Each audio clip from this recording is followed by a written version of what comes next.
All right, I want to thank everybody for joining in. That's some glutton for punishment, but get it all taken care of at once as much as we can so that we have another day off instead of having another day for another meeting. Appreciate you joining the call.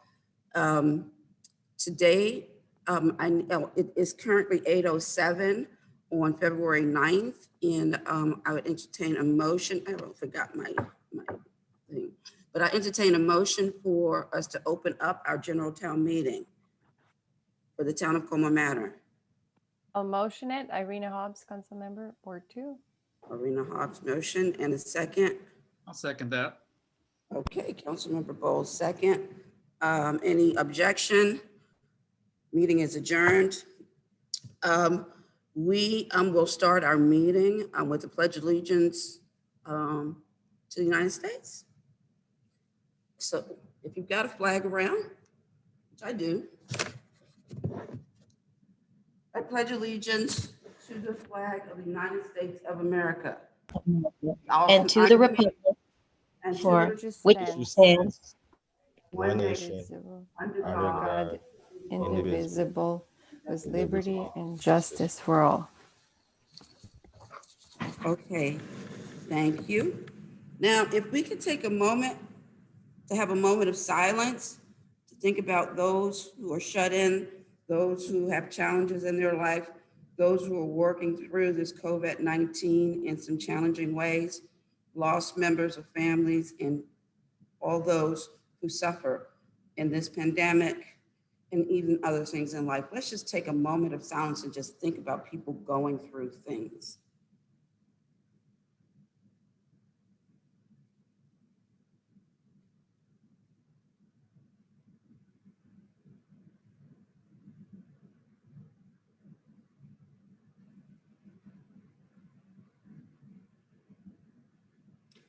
Thank you for that.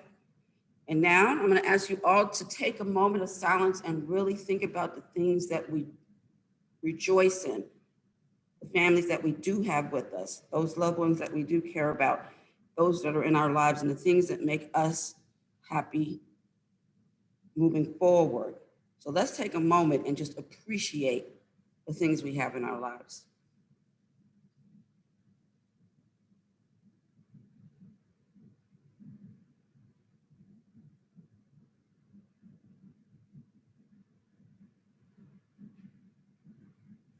Okay, thank y'all for doing that. As always, appreciate you. All right, we're gonna move forward. The first item we have on the agenda is our guest from Compare Foods. Can somebody on the line can identify as Compare Foods?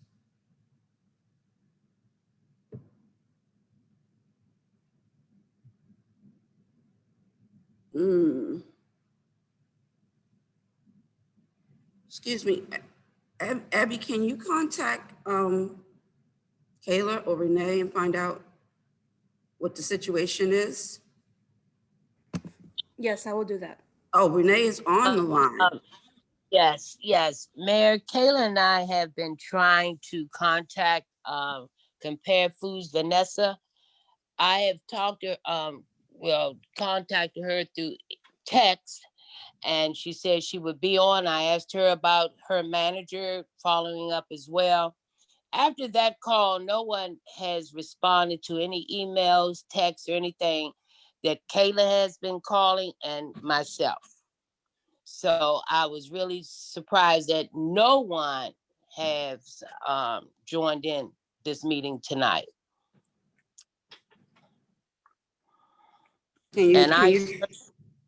I personally had texted Vanessa with the information. Kayla has texted her, and why it's to no avail. I'm in shock. I really am. Okay. Can you call her right now? I mean, this is not a good look. No, it's not, Mayor. And believe me, Kayla and I have been diligently corresponding all day long to make sure that she has the information to log in as well as having a manager. I'm calling her as we speak. I have my Because phone on. I actually visited the store today. I actually, Hello, Vanessa. This is Miss Renee. I have the town. Vanessa, we're wondering, are you going to log into our town meeting? Yes, but I never received the link. That's why right now I just see a Mr. Mario, the policeman. He just gave me the Zoom meeting. The link. Let me see. I'm gonna try to sign in now. Okay, I have you on speakerphone, and if they're we're trying to wait for you to link in with us, Vanessa. Yeah, let me see.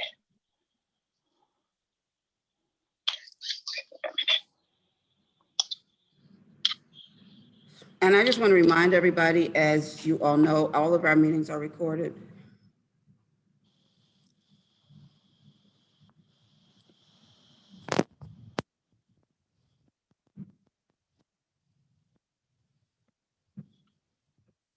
And I actually went into the store today and I spoke to the town manager. I spoke to two managers who told me they had the link information. Okay, I have her on speakerphone as we're waiting, Mayor. So, Vanessa, Yes, I'm in here. are Which you? I'm trying now. I beg your pardon.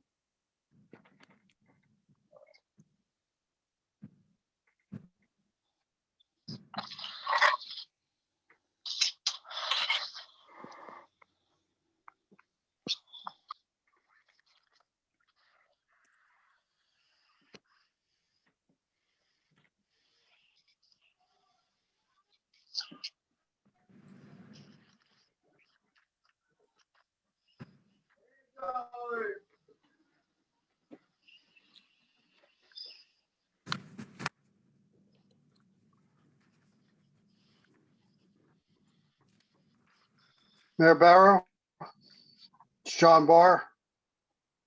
Can I be Okay. excused for about 10 minutes? You may be excused. Thank you. Okay, until we actually get down to old business.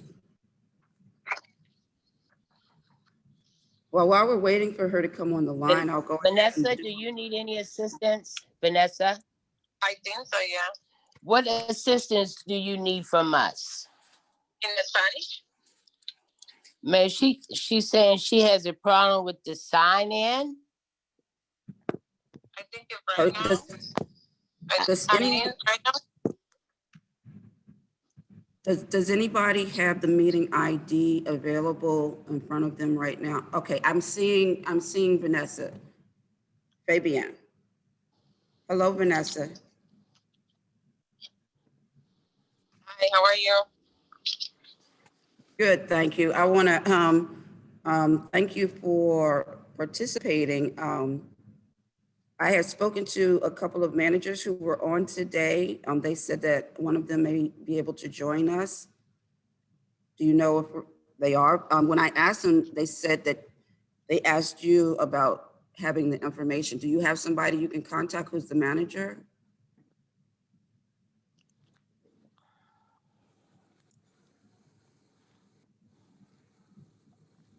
Can you hear me? Vanessa, you're on mute. Let me call her back, Mayor. I'm looking at her. I know, but she's on mute. Okay, wait a minute. I think she went away. I'm calling We all, again. we all have had our technical problems, so we have to be understanding. Absolutely. Hello? Hello, Vanessa, you're on mute on the Zoom. Can you unmute, please? I tried to sign in again. I don't know, let me. I'm gonna do it by my phone. We see you, but you were just on mute. Yeah. I can't see her anymore. Because my phone, the computer is now, I don't know what happened to the computer. So you're going to try again? Yeah, by the phone. Okay. She's gonna try again, Mayor. Okay. And I see Tony Perez on. I know that you have some relationship with, could you share with the public your relationship with Compare Foods?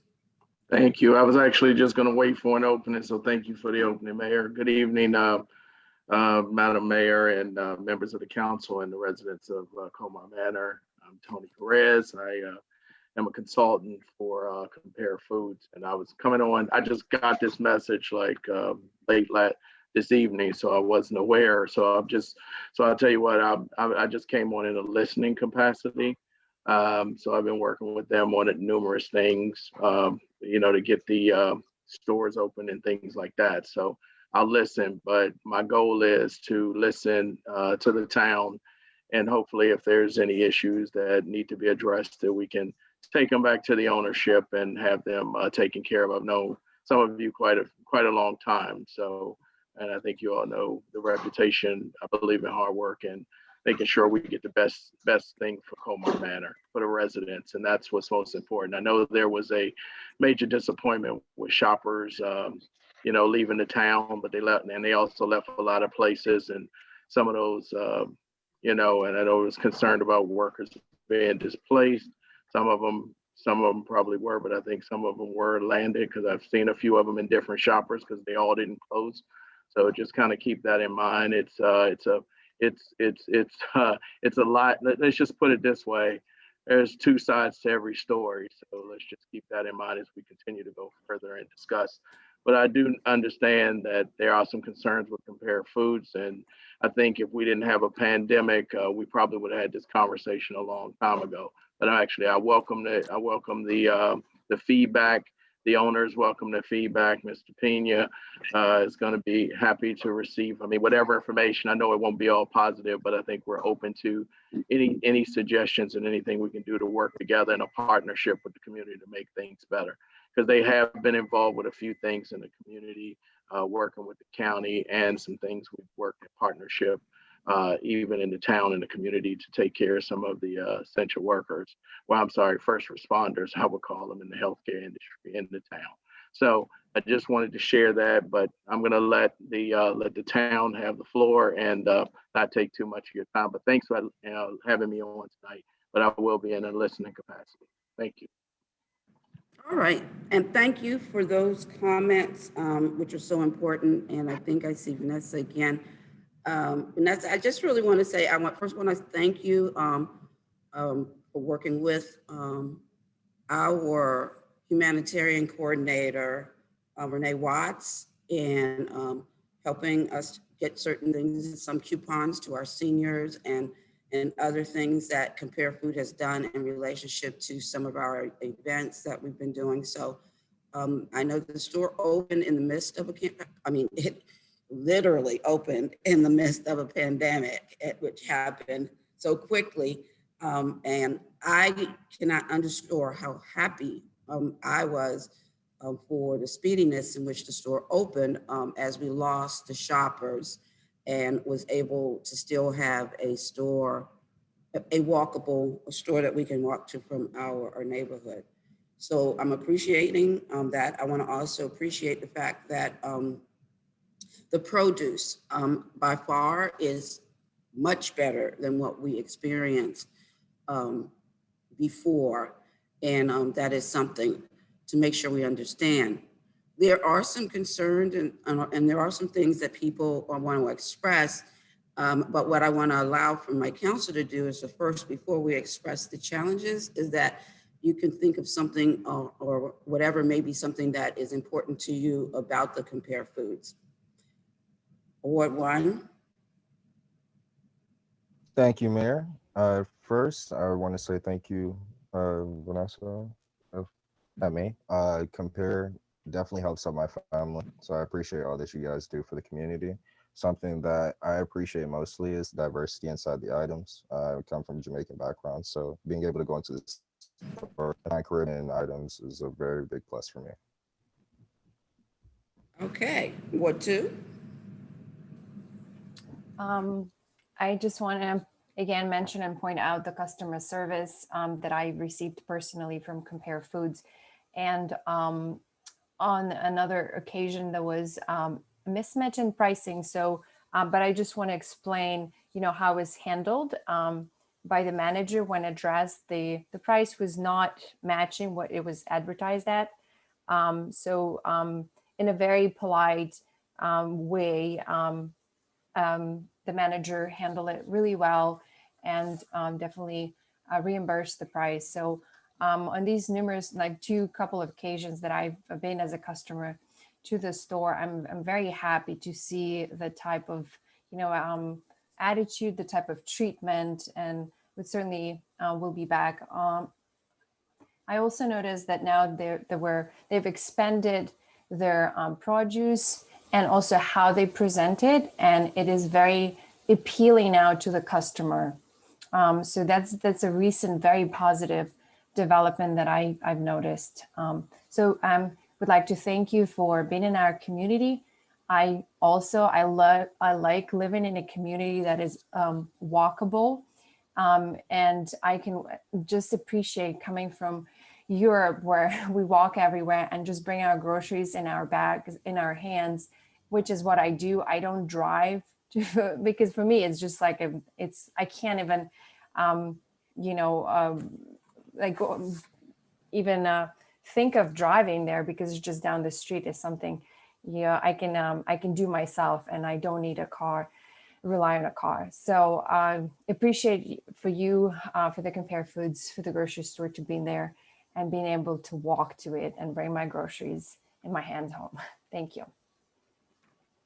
Thank you very much. Ward 3. Thank you, Mayor. I would have to echo the mayor and say thank you to all who played a part in filling that storefront so quickly. It's never good for a community to have empty storefronts, particularly one of that size.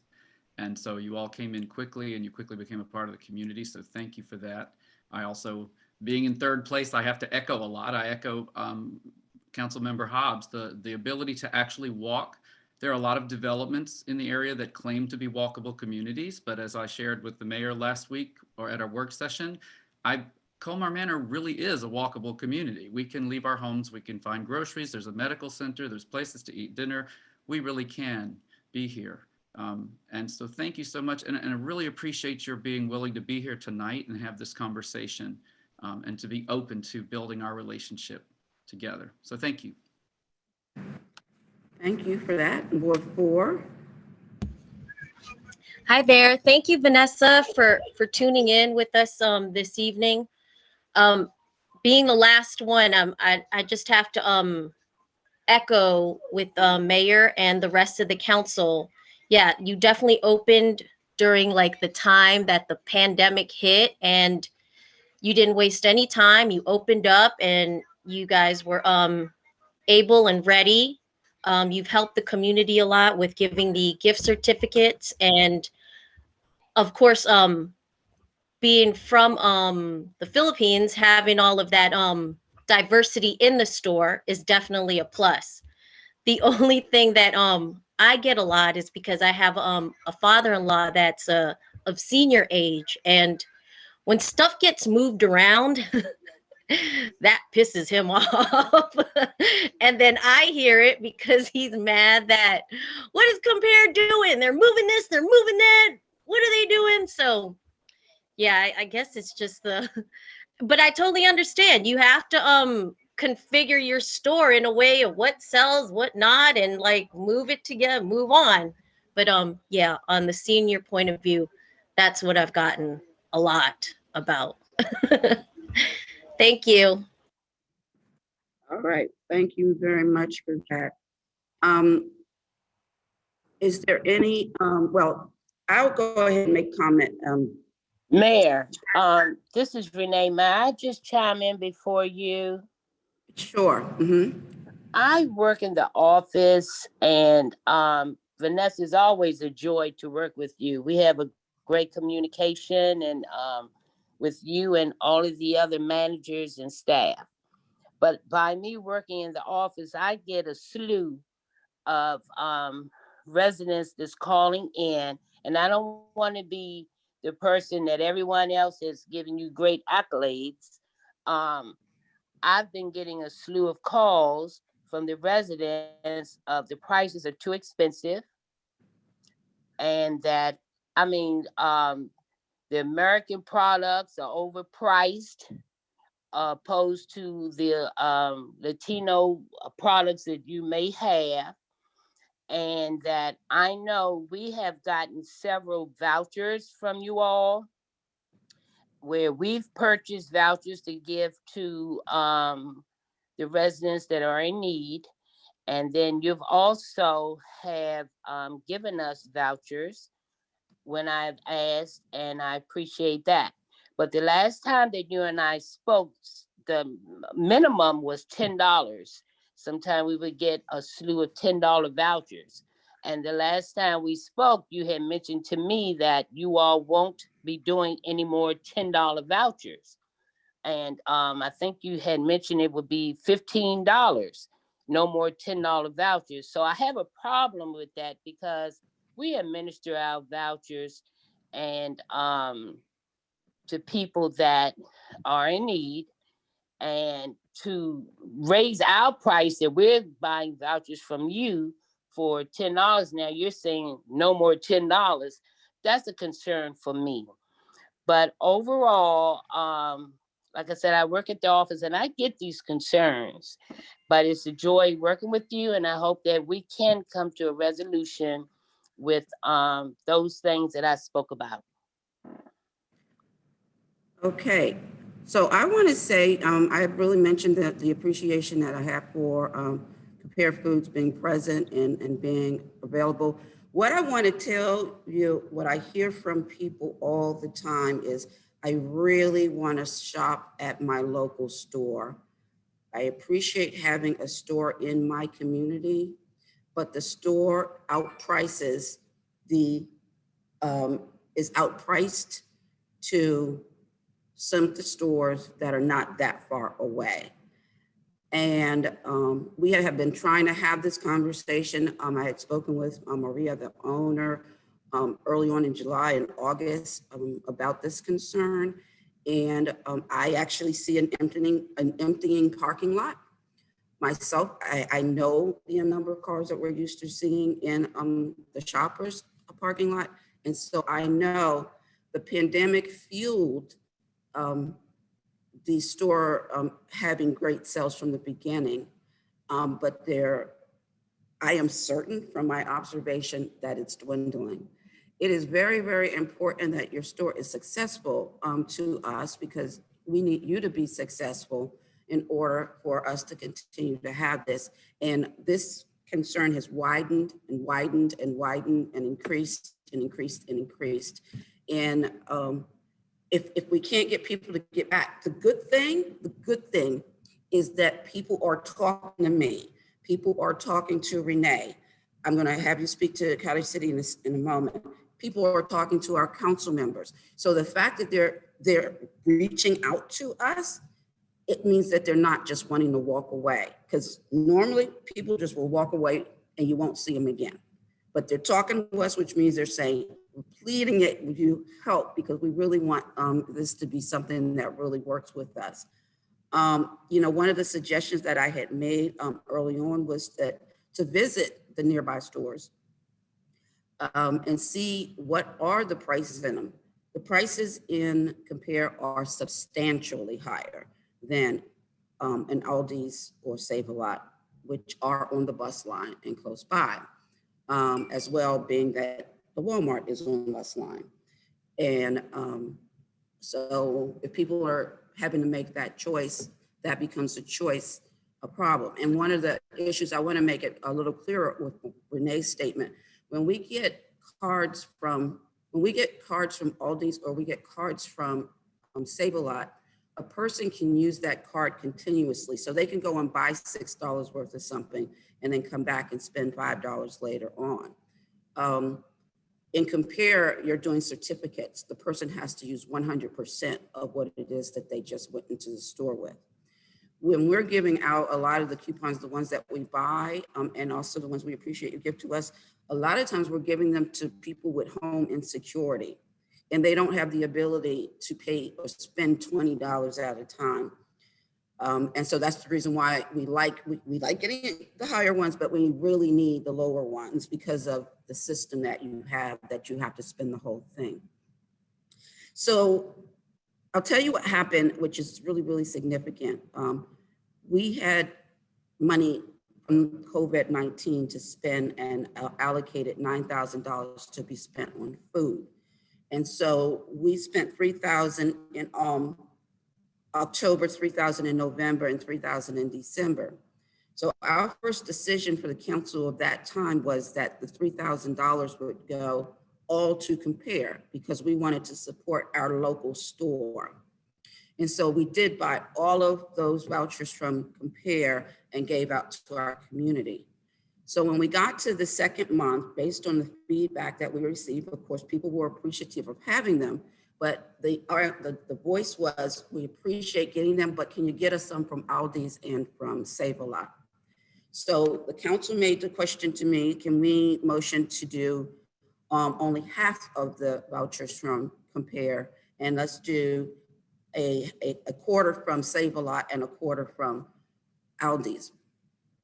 When we got to December, the question on the table from the council was, can we only do a quarter from Compare and then do a third from Save-A-Lot and a third, or the rest of them to split between Save-A-Lot? So now we went from doing them all from Compare to now more from Aldi's and more from Save-A-Lot. And that's because people saying they'd rather the money be spent so that they can buy more things in these other two stores. This was further compounded in that we had a set about, I think I had 4 or 5 for each of the new council members that came in December and said, go ahead, you guys, take whichever ones you want that you think that your constituents will want to give to their community. Every one of the Aldi's and the Save-A-Lot left before any of them selected a Compare coupon. All of that is to say, this is all related to price. You know, a lot of folks in the beginning, I think, felt like they were a little bit concerned about the amount of diversity in the store and that you wouldn't be able to get your American products that well. I don't hear that argument very much. I hear from a lot of different cultures in town who appreciate having different foods, like Councilmember Mendoza or Councilmember Harding, who are used to getting foods from different areas, who can appreciate having some of the foods that they enjoy. And that's not been a big issue. This is all about price.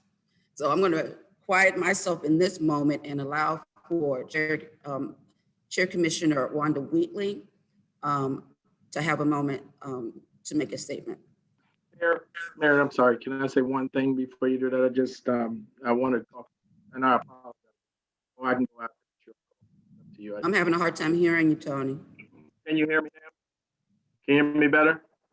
You know, you might want to just wait until. Yeah, I can wait. I can wait. Go ahead. Go ahead. Okay. Okay. Go ahead, Commission Chair. Good evening, everyone. Thank you again for allowing Cottage City to participate in your meeting. I do have Commissioner Young, and I believe Commissioner Uri has also joined us.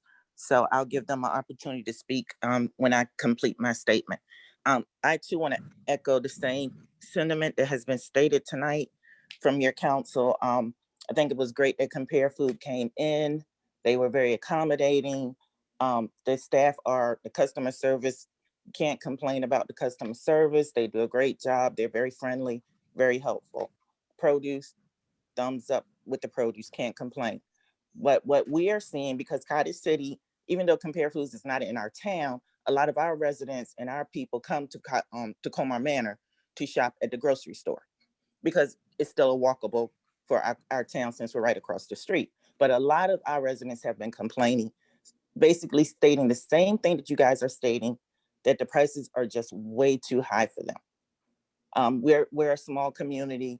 We're not a very lavish community like your Bowies or your Greenbelt. So, you know, our constituents, they like shoppers because the prices were reasonable. So when Compare Foods came in, we were hoping that the prices would be comparable, but we're finding that some of the items are sometimes 2 to 3 times the price that you would normally pay at a Aldi or at a Save a Lot. So a lot of our residents have been complaining, basically saying the same thing, that the prices are just too high for them. They can't afford the groceries. And we also gave out coupons to our residents from Compare Food. And again, even though they had the coupons, they couldn't give us so much because the value of the coupon only went so far. So again, like I said, we're Cottage City supports Colmar Manor. We appreciate having the store and having access to the store, but our concerns are the same as our sister town, Colmar Manor. So I'll allow my fellow council to speak at this time if they so choose. Commissioner Young, do you have any comments? Give me a yes or a no. You're still on mute. Okay, she doesn't have a microphone. Okay, well, if you want to put something in the chat, I'll check it out and look at it and bring it up. So I'll give you a moment to do that. Councilmember Commissioner Yuri. Yes, good evening. So happy that you called this meeting, Mayor Barrow. As some of my commissioners know, I was planning to call a meeting of my own because I've been getting resident complaints, for a long time now. I think in the beginning, I spoke with the owners also, and the intention seemed to be that, during the pandemic, the prices were going up, but the intention was that they would, decrease after a while, but we see that the prices are ever increasing and we don't know what the intention is here. The produce is very fresh. It's very appreciated. We're happy that we at least had a store coming in that was walkable. Cottage City, we're right across the street, so, everything that, all of the stores in the Colmar Manor Shopping Center service us as well. So, we're a part of this debate also, so we're happy to be here and to represent, but resident complaints are definitely coming in. So we are concerned about the prices and want to see how we can work together to, accommodate our residents as well. Okay, thank you very much for that. And Commissioner Young says that she dittos what has been said by her fellow commissioners. So with that, I'm going to, if you don't mind, I want to ask anyone else, any resident who on the phone who wants to make a personal comment to their experience at Compare Food, good or bad. I would appreciate hearing from people directly beyond, the conversations with us. I see some other phones on the line. This is Julianne Bethay, resident of Colmar Manor. And I would like to say that I've only been compared 2 times since it's been open. And the reason the first time was I had to make a quick stop because I was on my way to a gathering and I needed to pick up an item. I noticed the item was a little costly, but I thought, well, maybe it's because they're just opening, etc. The second time I went in to actually shop, and I spent considerably more money for the few items that I purchased than I would at the surrounding stores. The store is very clean. The availability of the produce and the freshness is unbeatable. However, the pricing is more than I am willing to pay for their products. Therefore, I have not been supporting the store. And as long as the prices continue to be higher, to 2 times higher than the neighboring stores, again, the bus line is Aldi's, Save a Lot, and Walmart going up is the route that I have been taking. So I hope with the time taken to bring this to the table to discuss with Compare, will come to a resolution and that they will look at their pricing and make adjustments. Thank you. Great, thank you very much. Any other residents who want to comment about Compare? Yes, good evening. Ms. Williams from Colmar Manor. Yes. I'm going to echo exactly what I've been hearing. I have only been in Compare Right. This today actually was my third time. And before I'll backtrack for a second, because the one thing that I appreciated when I first went into Compare Right is, as was first mentioned, was just mentioned, the store is superior in terms of cleanliness. And I really appreciated that. And I also, the first time I went in, I was able, the fruit was just fantastic. So I really appreciated that. I did notice that other items were, if they were not on sale, they're expensive. When you're talking about an area that, of course, we're a mixture, but we've got lots of senior residents. And so, you know, you're talking about limiting in their budget, if you will, and now especially with us not having many people having lost their jobs and things of that nature. So you're talking about, I don't see the accommodation in that arena with the pricing. So today, having not been there for couple of months, I went in today, I purchased 3 items and it was $12.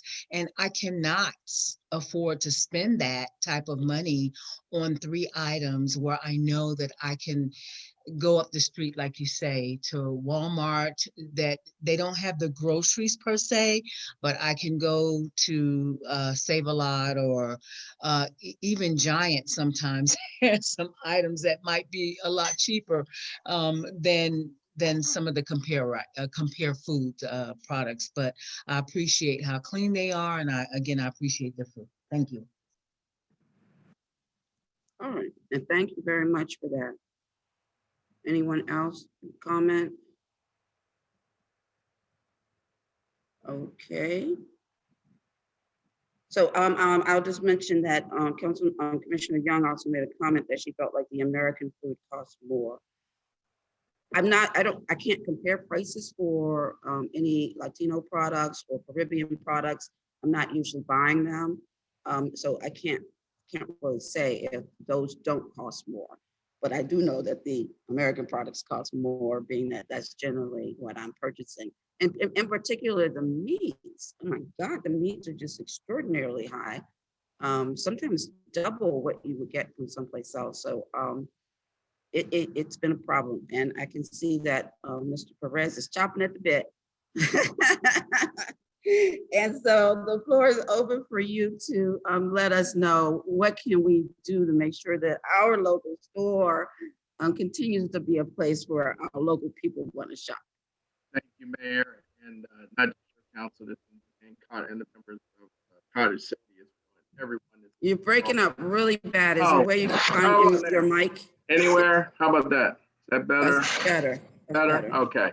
Well, I just wanted to thank you, Mayor, and actually your town council, all your residents, the members of Cottage Cities, the city of Cottage City, their representatives, and all of the members from Cottage City. I wasn't going to comment, but I'll just close. And I really wanted to thank each of you for all of your comments, because I think this is helpful in creating a long-term partnership for Compare Foods and the local community. And in case, for those that don't know me, I am a born and raised Prince George's County resident. I've been here a long time. So, and I don't live far. So it matters. It matters to all of us. So I will, obviously share this information. I will leave you with something, though, that I want you to be aware of. I have a vast amount of experience. I know Mr. Lusk and the mayor remember me from days. I have a lot of experience with dealing with grocery stores. I worked in one, so I worked Safeway, so I understand pricing a little bit, but just keep in mind those others that we're compare foods to, they're independent. Now, I'm not sure if Save-A-Lot's are independent, but they are the other brand of Shoppers Food. So just keep that in mind. If they're independent, they were once owned. In the days of labor, we would call them the double-breasted. One was union, one was non-union. Shoppers was union, and Save-A-Lot was non-union. And so some of these brands have the option to play a little higher on Wall Street. So we're comparing, we got to think about where, excuse the pun with compare, but we're comparing two different types of brands when we talk about it. Doesn't mean we can't revisit the pricing. As far as the meat during the pandemic, just so you understand, there was a shortage on meat. So prices were high everywhere. That doesn't mean that we're a year later and we're still sitting there. It's something we need to go back and discuss to see if we can do. And I'm willing to do that on behalf of on both sides, because we want to make sure that we try to make things better for the community. Because compare, we worked very hard to get those stores open, and I gotta think, we did everything the right way. Obviously, I do want to thank the office of the county executive for working with us to get that store open, because we could have left a hole right there in the middle of Colmar Manor for a long time. And it was the very first out of the locations that they have in the state of Maryland. It was the very first one to open. And I want to thank Mr. Lusk as well for being a partner to be sure that things worked out properly. So we're gonna take all this information back. My hope is to get with the owners as early as tomorrow, and to try to do some things to try to alleviate some of the pain for the residents with pricing and all the other things. And look, the compliments aren't lost on me, but to me, I'm more about resolving issues. And so I hope together in our partnership, as we continue to have this dialogue, that we're able to grow and build something special together with Compare Foods and this partnership. Because one day, we'll all get our vaccines and we'll be through this pandemic, and we'll see exactly where we stand to be as a community working together in a partnership. And I think you're going to enjoy it, because the owners are very nice people, as you can see with their employees, and it trickles down to the people they employ in their stores. And the one thing I can tell you without going into details, they have worked with employees when there were issues, and we've been able to resolve things internally, where in some places I know where there were agreements in place, you couldn't get stuff done. But we were able to work some things out for some people. So I just want you to keep that in mind. This is a partnership. This is still early in the process, but we want to make the residents happy and want to fill those parking lots and keep those carts full with reasonable price groceries coming out of the store. So I'll do my best to take it back and see what we can do. And I just really wanted to thank you for letting me even speak tonight, because I just came on to listen. And thank you for just having me, each and every one. I appreciate you making that statement. Can I ask Ms. Fabian, would you like to make any comments? I mean, if you would like to do it in Spanish, Abigail is on the line who would translate for you. But you're on mute. I see you, but you're on mute.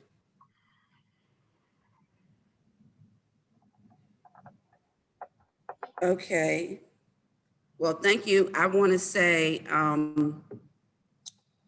so I'm glad you came on. I know that Ms. Fabian is having some difficulty actually with her technical scenario, so I'm happy that you were available to be on to actually talk to us.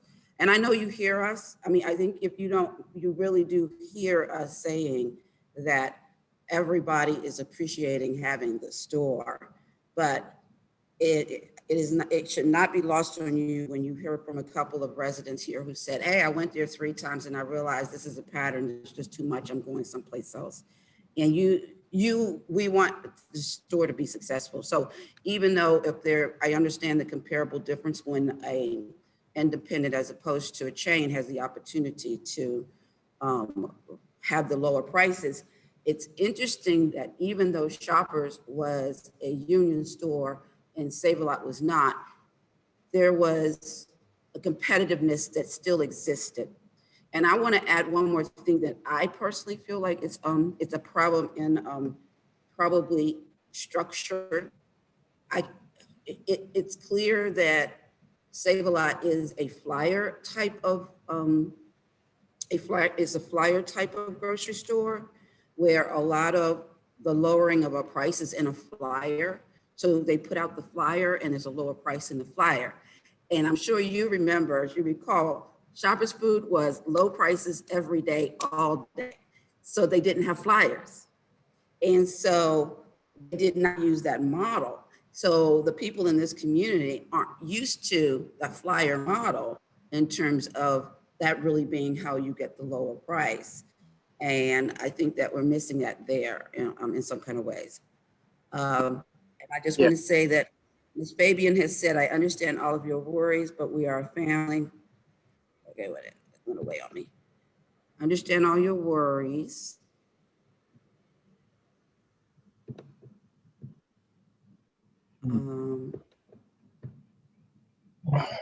What?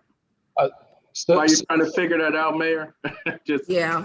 let me say this. I understand, and if I wasn't clear about the Save-A-Lot, now remember what I said. Both brands, Save-A-Lot can be independent and they can be a part of Super Value as well. Remember, Shoppers was under Super Value, which became a different name, but they all fell under the same umbrella now. That Save-A-Lot could be an independent. So I don't want that to be lost on people. I'm just saying, independents can't do anything. That Save-A-Lot could go either way. I know that just from previous experience how they operate. Some are independent at Save-A-Lot, some were a part of Super Value at the same time.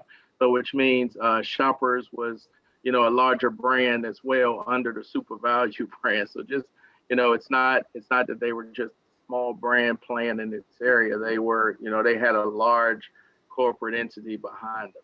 So just that goes both ways. But we're gonna work this out. I think we all agree, because I heard a lot of good tonight, but I also heard things we really need to work on in order to build this long-term partnership. So I really do appreciate everyone's comments tonight. I think it's going to be helpful to take back to the owners to see if we can get things worked out to get things moving and get people. I heard people say, what was it, $12, 3 items for $12. So I heard that loud and clear. So don't think that was lost on me.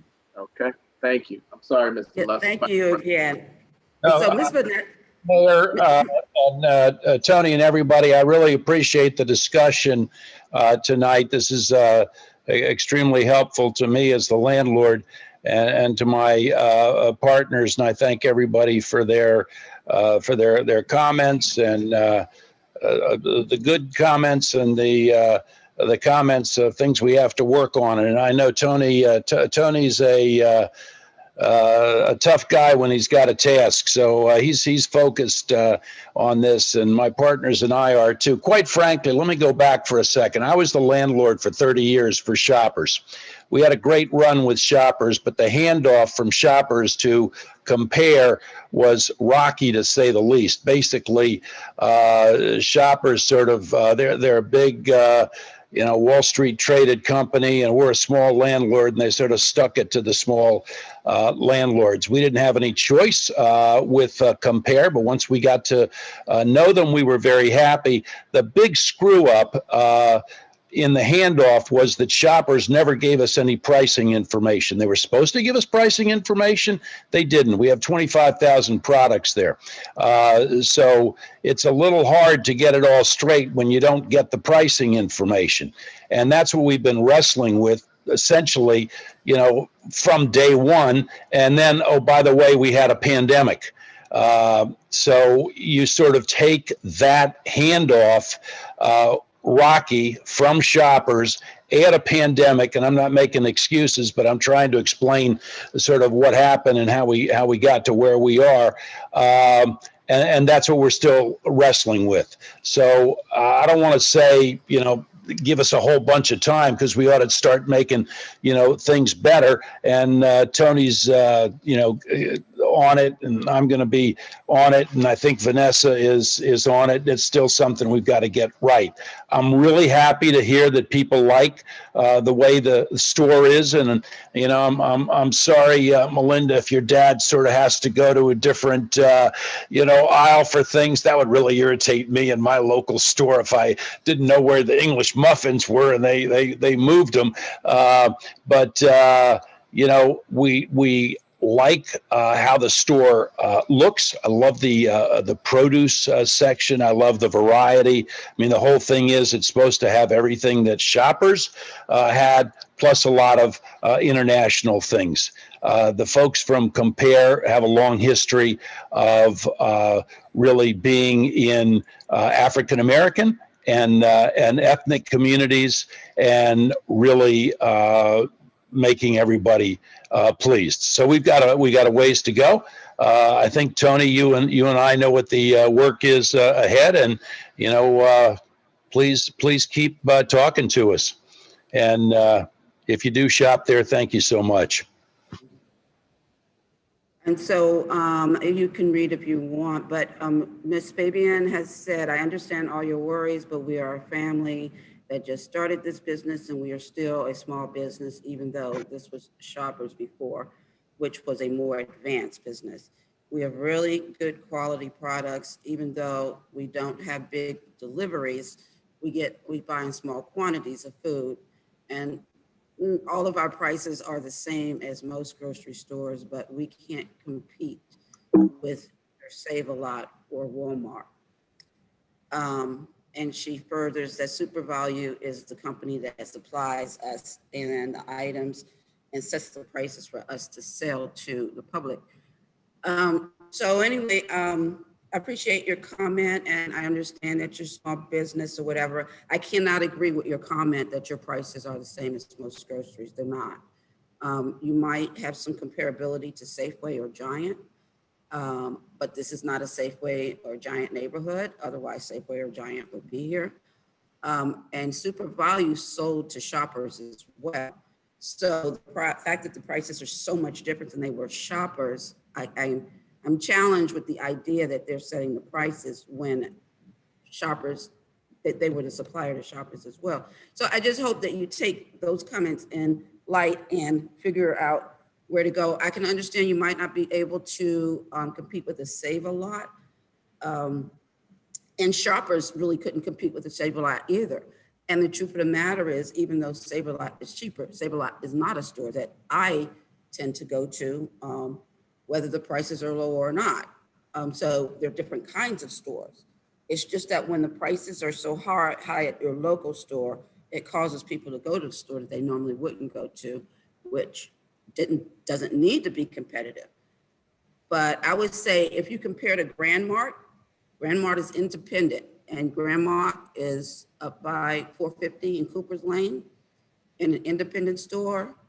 And I'm sure they're in the same situation. They can't buy in high quantities. They're blowing you away. So there's an answer to the gross margin issue. It's about a gross margin issue too. The gross margin needs, if you lower your gross margin, you are going to get more customers. So this is a competitiveness between getting more customers and getting more sales, or having a gross margin that is not, that's causing you to lose sales. And I would say right now, the road needs to be on getting more sales, and that means lowering the gross margin. That's my thoughts. I appreciate y'all coming. I appreciate y'all listening. And we really look forward to the opportunity to hear from residents where they're saying, I'm so excited. It looks like the prices are coming down, because, you know, we really like the store.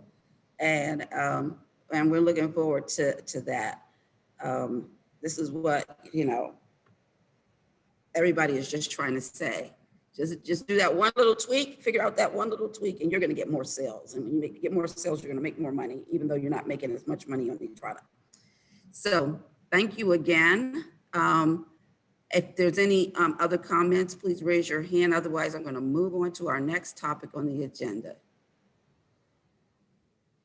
Okay, as this is a public meeting, you guys are welcome to stay in the meeting if you would like, and represent from the representatives. Okay, take it easy. I know I kept you busy tonight, Mr. Perez.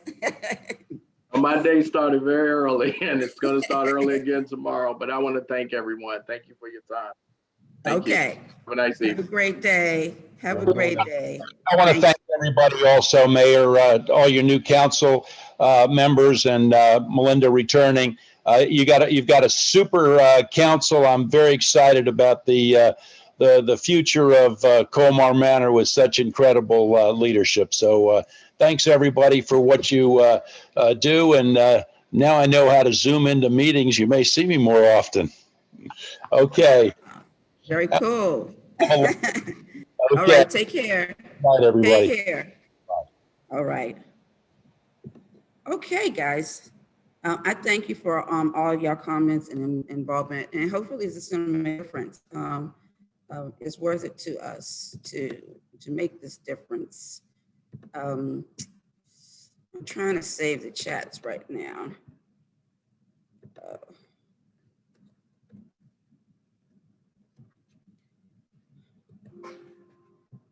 I don't know how this works. Somebody please save the chat room for me, so I can move on with the agenda. Okay. And thank you, commissioners from Cottage City for joining and participating. Your input is very valuable. So I wanted to thank you all for doing that too. All right, the next item on the agenda is a report on our work session. We held a work session on February the 2nd, 2001. And the first item after call to order on the work session was we talked about asphalt patching.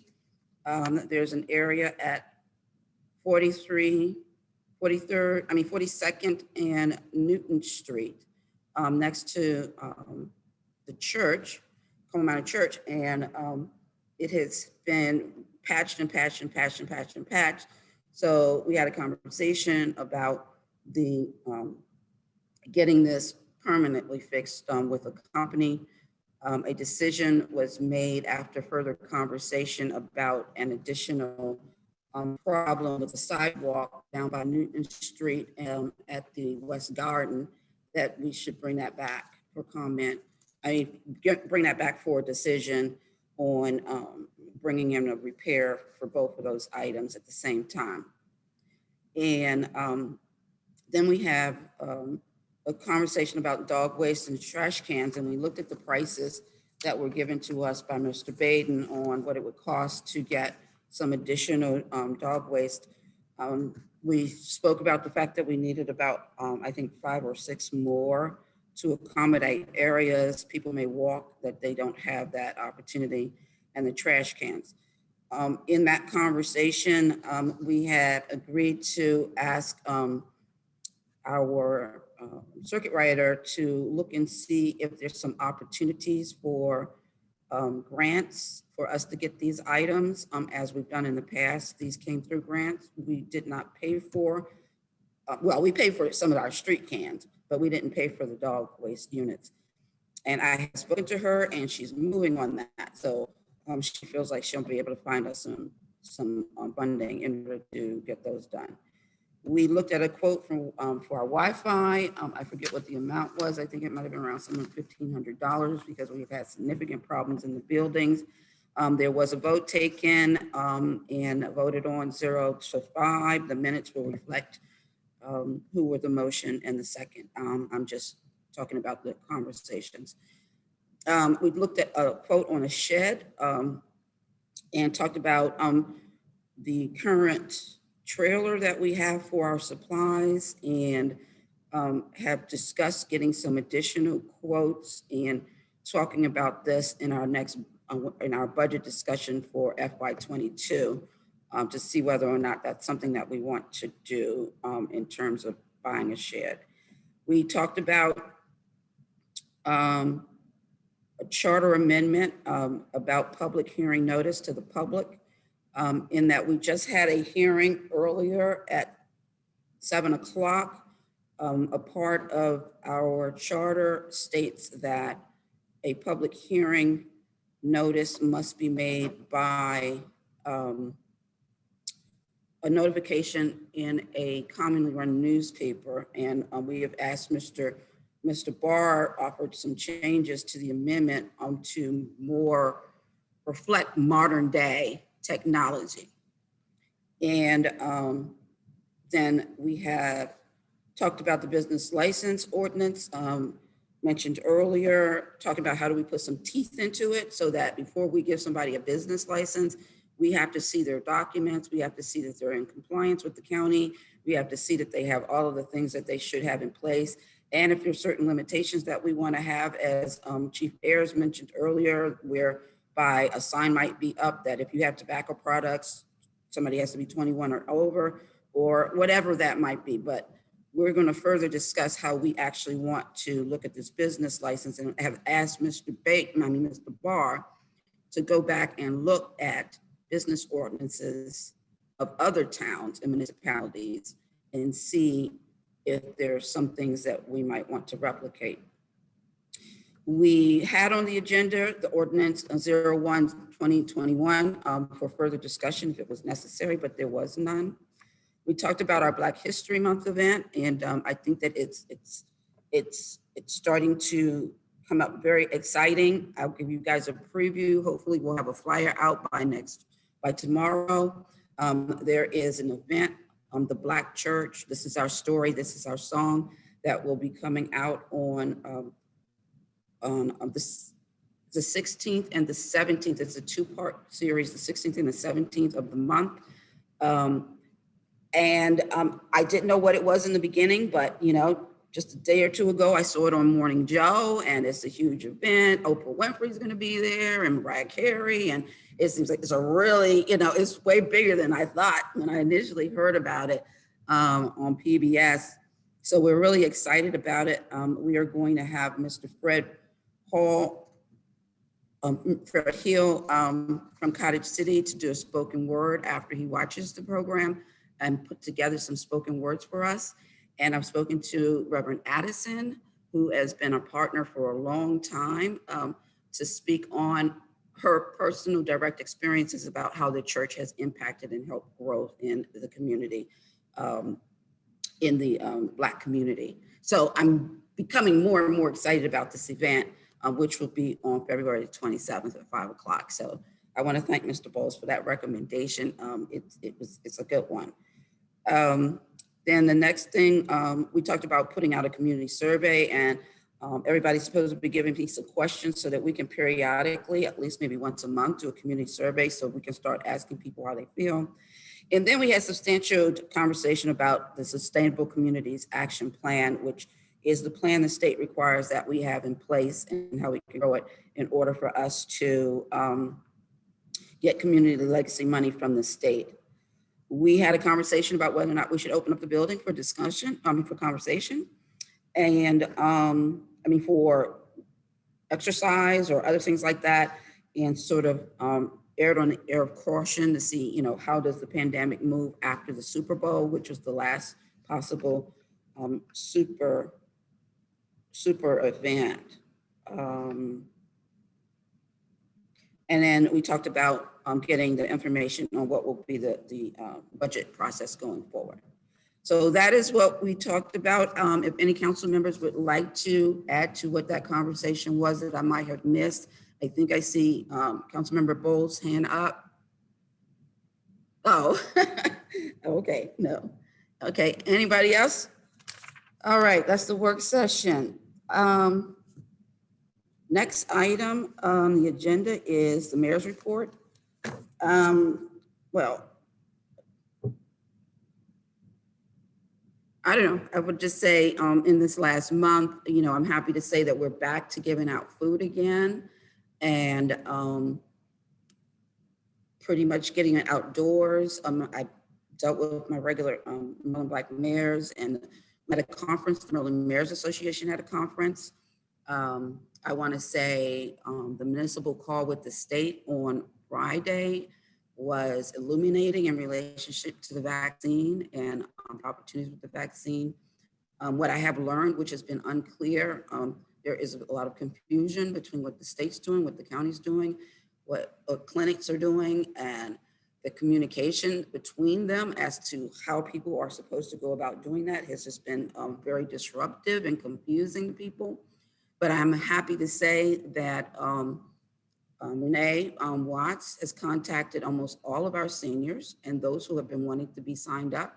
She has assisted them in signing up and getting signed up. And I know that our Spanish-speaking folks have been very, very helpful and encouraging and helping them sign up. The county has done less than a stellar job in terms of offering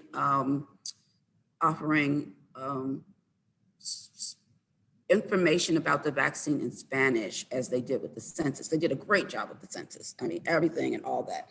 But, you know, the simple basic flyer is something that they do in Spanish, but the longer details of language about you need to do this, you need to do this, you need to do that, it's just not been there. So I'm really happy my staff is working to do what we need to be doing right now and getting those things done. And I will say that that's my report. And I think that in giving my report, I just skipped over the council report. So I'm going to move backwards and go back and say, let me hear my council report. Ward 1, Councilmember Harding. Ward 1. So don't have much, but I have a little bit. So in much of our discussion, our work sessions, we've talked about dog waste and trash, and I would love to announce that I see an improvement on dog waste, at least within Ward 1, more so inside of the inner areas than the around, like where most people would do their walking, like around the town. But the inner areas are starting to look a lot better. But trash could be much better. We still have an issue with trash. Another thing is recycling.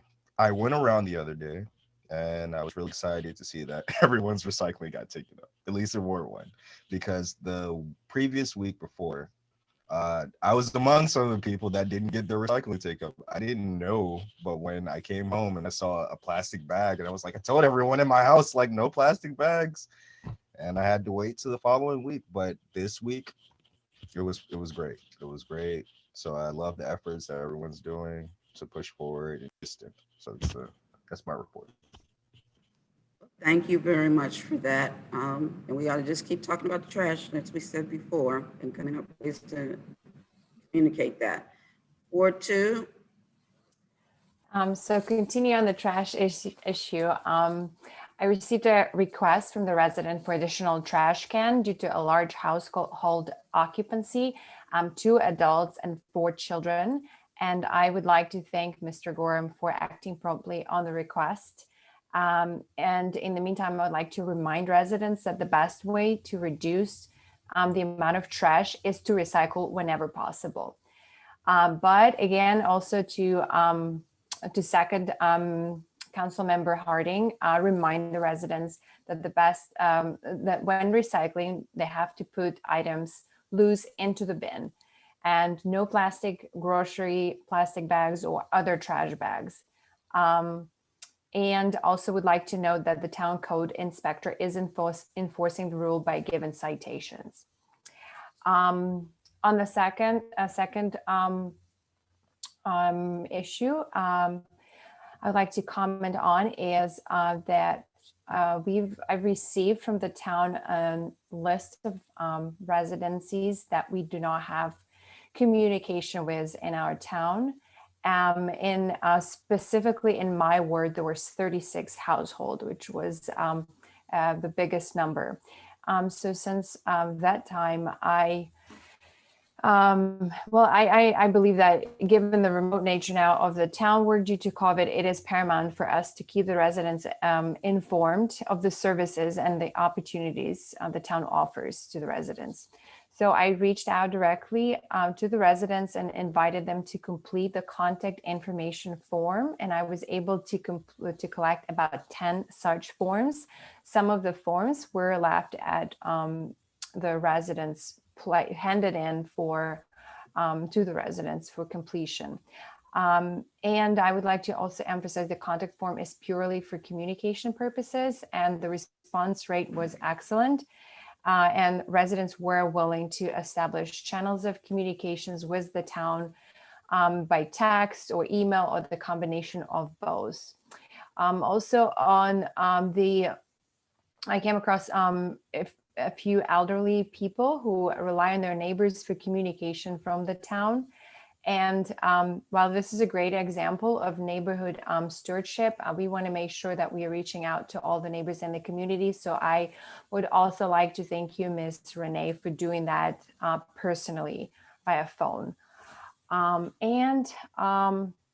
I also received a concern from the resident regarding feral and pet cat population. And this has been an ongoing complaint from that particular resident, and I know of it since the time I was part of the Green Team meeting. The resident is concerned that the cats are coming into his property to defecate, and also they're a hazard to wildlife and carry diseases, specifically spread toxoplasmosis, and requires the town should mandate the pet cats to be kept inside.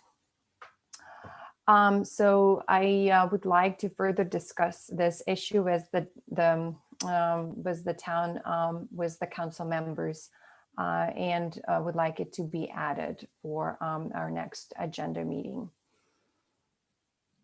Thank you, and this is all for me. Okay, well, thank you for that. Appreciate it. Ward 3. Thank you, Mayor. Good evening, everyone. It's nice to be with you. This is a long night, Mayor. We're getting a lot done tonight. 3 meetings in one, y'all. 3 meetings. And the third meeting was like 2 meetings. Yeah, I know, right? So anyway, so it's good to be with everybody, and I hope that I hope I can continue to be of service. I know that all of us new folks and 3/4 of the council, other than the mayor, are new. So thank you for reaching out to us. And I've received a lot of calls with advice and just sort of with the history of the town. And all of that is so very, very appreciated, because even though I've been here 11 years, you know, there are people like the mayor and others who have been here 30, 40, 50. My neighbor's been here since 1965. So it's really great to be able to interact with you all in that way. So just a few things that have happened here in Ward 3. On Martin Luther King Day, we sort of did a sort of very last minute day of service.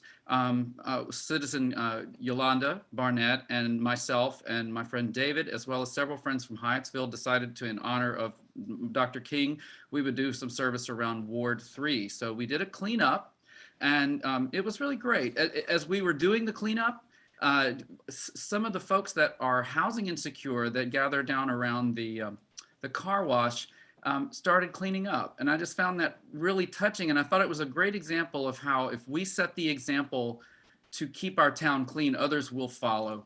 And so it was a meaningful day. And so we covered Newark and 41st, which is just up the street to me, all the way down to 43rd and then over to Newton. And in that, just in those 2 blocks, really, because we didn't really get 42nd, in between Bible Church, we were able to collect 6 or 7 full bags of trash and 11 bags of dog poop. So I am just here to ask you, please, there were 2 dog poop stations on the corners of that perimeter where we were.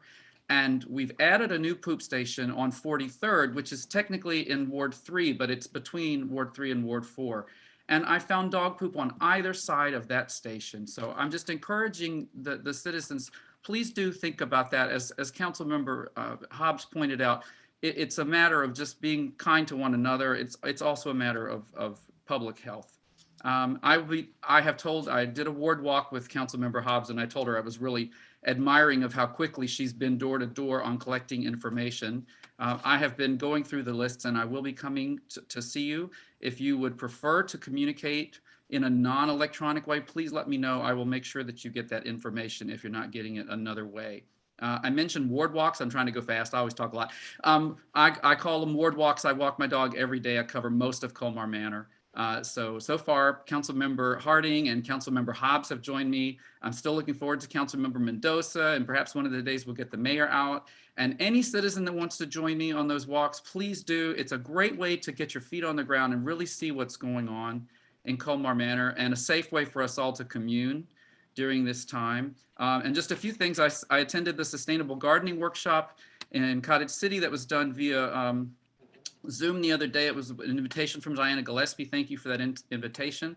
A lot of great stuff was talked about: water management, how we are affecting the Anacostia, and some suggestions for how we might manage our water on our own properties, ways to capture that water on our own properties and not make the choice to perhaps dump it off onto others. Mosquito management was mentioned as well, bat houses, various plants that you can do. And so that's a big discussion for us here, as we know, when it gets warmer. Attended a great PG cultural arts study, arts in the development areas of Prince George's County, where developers are asking how we can include arts and a focus on the arts, not just in the Hyattsville Arts District, but all throughout the county. That was very enlightening. I'm going to be attending Arts and Creative Placemaking for Prince George's County Cultural Arts Study on Thursday, which is, I've already spoken with Councilmember Harding a little bit about this. We're excited about the idea of encouraging more artistic expression here in Colmar Manor. So if you're a person who is a graphic artist, musical artist, or a spoken word artist, whatever, please get in touch with one or both of us and let us know, because we'd love to get an arts community really thriving around here. One more thing, Dr. Fauci, if you didn't get a chance to attend, it's really great that County Executive Also Brooks arranged for Dr. Fauci to speak to the county on Monday at 2. That was a really enlightening, short but information-packed meeting, and a lot of great questions were asked. He pointed out that, yes, the vaccine is safe, that the first shot is good. Even if you can't get the second shot within the exact amount of time, if it's a little bit longer, that's okay. Better to get the first shot and wait a little bit than not get it, because we need to protect ourselves and each other. Side effects, mild to moderate for most. We do know some examples of people who really struggled with it. And that boosters will likely be formulated soon for the variants. He did encourage and treat us all, even if we are, if we've had COVID or if we are vaccinated, to continue to wear masks. And then finally, just a thank you, a really heartfelt thank you to our delegate, Diana Fennell, who actually woke me up this morning with a phone call. One of my ward members reached out to me, and it was one of those moments when you realize, hey, I really am a council person, because this person reached out for me to help. And I reached out to the mayor and Kayla, and then I reached out to Delegate Fennell. And so we got some of that taken care of this morning, and we're hoping for a quick resolution on that. So thank you, Delegate Fennell and former mayor, for always looking out for us and for being a great steward for the community and for being a great advisor for me. That's all I got. Thank you. Okay, well, thank you very much. And I am so happy to hear that you're back from Delegate Fennell. That's, very much, we have had success for several people. So next thing, Ward 4. Thank you, Mayor. I just a couple of housekeeping, because being last, everybody pretty much covers everything, which I'm so appreciative of. But I'm so thankful for all of you, and the work just alone from the election, just with the dog poop and the trash, and another thing is with speeding. It's ongoing in the town. I know that we've talked about this in our meetings often, and I know that we've said like to put another speed bump, but in Ward 4, I don't know how many more speed bumps we're gonna have until it's gonna stop. So yeah, that's another thing. Come on, residents, like, just have respect for each other, and let's slow it down. The days are just it's gonna get warmer, and the kids are gonna be out. Not Mayor's Park, but Monroe Park will be opening soon. So we definitely have to gotta watch out for the kids and the pedestrians and just the dog walkers, everybody. Let's just have respect for each other and follow, see the stop sign. Count 1, 2, 3. That's what I got taught at driving school, right? You stop, 1, 2, 3, and then you go. All right, that's all. Thank you. Well, thank you for that. And if anybody doesn't know what the inside joke is about Monroe Park, is that we got a new sign in Monroe Park when we got all the new equipment, we got the new sign, and the new sign came in and it said Monroe Park. I'm like, what? Why does this sign say Monroe Park? So I called the council members. And I said, guys, what is the name of the park at 43rd and Monroe? And everybody said, it's the Mayor's Park. I said, yes, okay. Every single council member. I said, so what did the sign say? He said, Mayor said, look out the window. I looked out and I was like, oh, it says Monroe. I pulled up a picture from 8 years ago, 10 years ago, and looked at this, and I said, okay, let me find a picture with the sign, and it says Monroe's Park. And in our brains, all we ever saw was Mayor's Park, but it's always been Monroe's Park. So anyway, thank you all for your comments. A couple of things that y'all brought to my attention.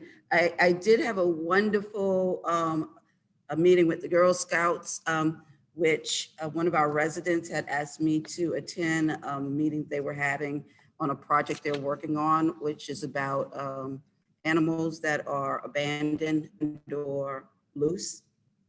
And so I talked to them about, certain things about what they can and cannot do about it. Again, as Councilmember Hobbs said, I mean, I am aware of a resident that is really had issue for a long time. Nothing fits into the category that resolves the problem, but I am happy for us to have a further conversation about it and see what can be done. And so we'll put that on the agenda. And so, but it was a great conversation with the ladies on the Girl Scouts. Also, we had the rec council meeting, right? Councilmember Hobbs, we brought back since the pandemic, I think, the first time we had our rec council meeting again. And so we had further talked about the Black History Month program, and all of that's been shaping up. So it's been great collaboration from everybody. And I also want to mention that we all had a four-town meeting, and this was the first four towns meeting for our new council. So y'all having a lot of firsts, these days. And so that's some additional stuff. And so we're going to go on and have some more first. And right now we're going to go to the treasurer's report. Mr. Baden, and I thank you all for your word reports. Appreciate it. Mr. Baden, do you want to offer a report? Sure. It's been, as everyone said, good evening, everyone. I've been listening to everything, but had my video off, but I have been here, not sleeping. Let's see, I'll bring up the report. And I'll just touch on some of the highlights. Most of the numbers, haven't changed percentage-wise, over the last month. Did want to point out that the first item on the revenue side, real estate taxes, as I stated before, January, we receive our second largest distribution of real estate taxes. So at this point, the end of January, we've collected $974,000 of the $999,000 in taxes, which is pretty good for this point. So we got $25,000 left to be collected for the remainder of the year. I see all of the other revenue sources here. We did receive the balance of our COVID payments from the county for the COVID funds. We received $89,000, and as I stated before, we spent $87,397. So we got reimbursed for the amount spent. And then down under red light camera, we still aren't seeing any major increase in the collection. So we're 50%, or actually more than 50% into the year, and collected 22%. Don't have any further updates on that. The collections or the violations seem to be consistent. Maybe it is COVID related, but we haven't gotten any other feedback from the provider. So total revenues for the period, $1,178,000. On the expenditure side, I really don't have anything to touch on. You can see the departmental expenditures, general government, $193,605. Payroll taxes and benefits, health, life, workers' comp, $60,892. Senior van operations, $22,992. Code enforcement, 19,259. We haven't been billed, I believe in the last 2 months from Cottage City for those services. So, this only reflects through November. Under Public Works, $145,440 through January. And Community Center Town Hall, $181,000. Largest portion of that comes from our debt service. The other expenses are pretty much in line with what we would expect. Public safety, $202,000. Largest portion of that, of course, coming from salaries, payroll taxes. Community center operations, $22,853. This obviously is under budget because the center's not open. So, we're not expending as much on salaries and cleaning costs and rental expenses and those types of things. And then you see, the COVID expenses that came in during the current fiscal year. Total expenditures through January, $897,000 netted out against the revenue gives us $281,000. It says net income space flow. We'll definitely use this up in the remaining 5 months. It shows up, because of the real estate taxes that we receive, early on in the year that sustain us in our expenditures throughout the rest of the year. Balance sheet, cash balance, and the SunTrust accounts, and it's $428,996. The investment pool, which is PNC Bank, $723,845. So we got about $1.1 million in cash in the bank. And then the rest of the items, we've kind of touched on before. So that's the overview of the treasurer's report. I did want to note on a couple other items. We did have our pre-construction meeting with Capital Hardscapes for the permeable paver project that's happening at 40th Avenue and Newark Road. Met with the engineer, the contractors. Jerome was there yesterday. Jerome Porter from Public Works, as Mike was off yesterday. We had a pre-construction meeting. They have the contract to execute. Hope to have that back later this week. It's anticipated that the work will be starting in about 3 weeks. And it's important to note that we are going to shut down that intersection, which is 40th Avenue and Newark Road. We will put up stop signs, the blocks before, not stop signs, we'll put up signs at the stop signs, basically saying, the road closed, local traffic only during construction. And, people are going to need to come in to the town through, the other 4 access ways into the town. And, people get used to it.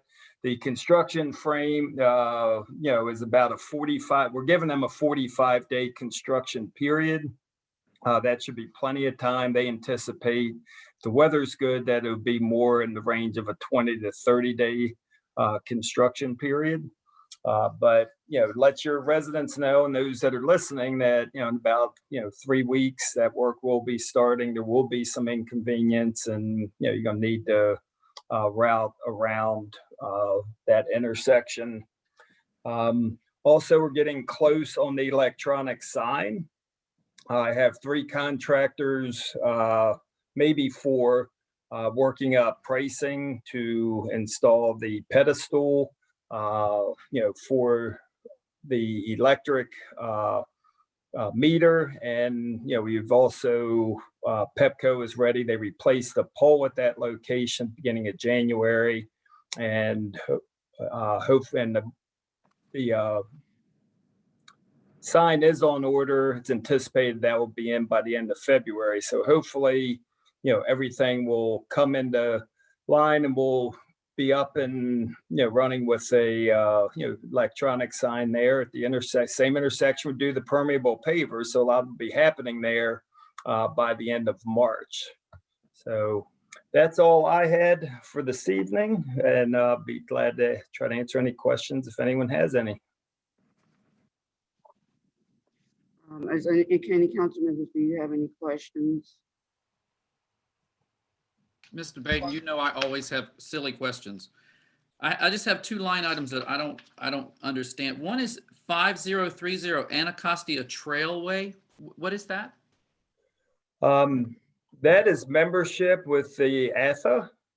Oh, okay. Okay, gotcha.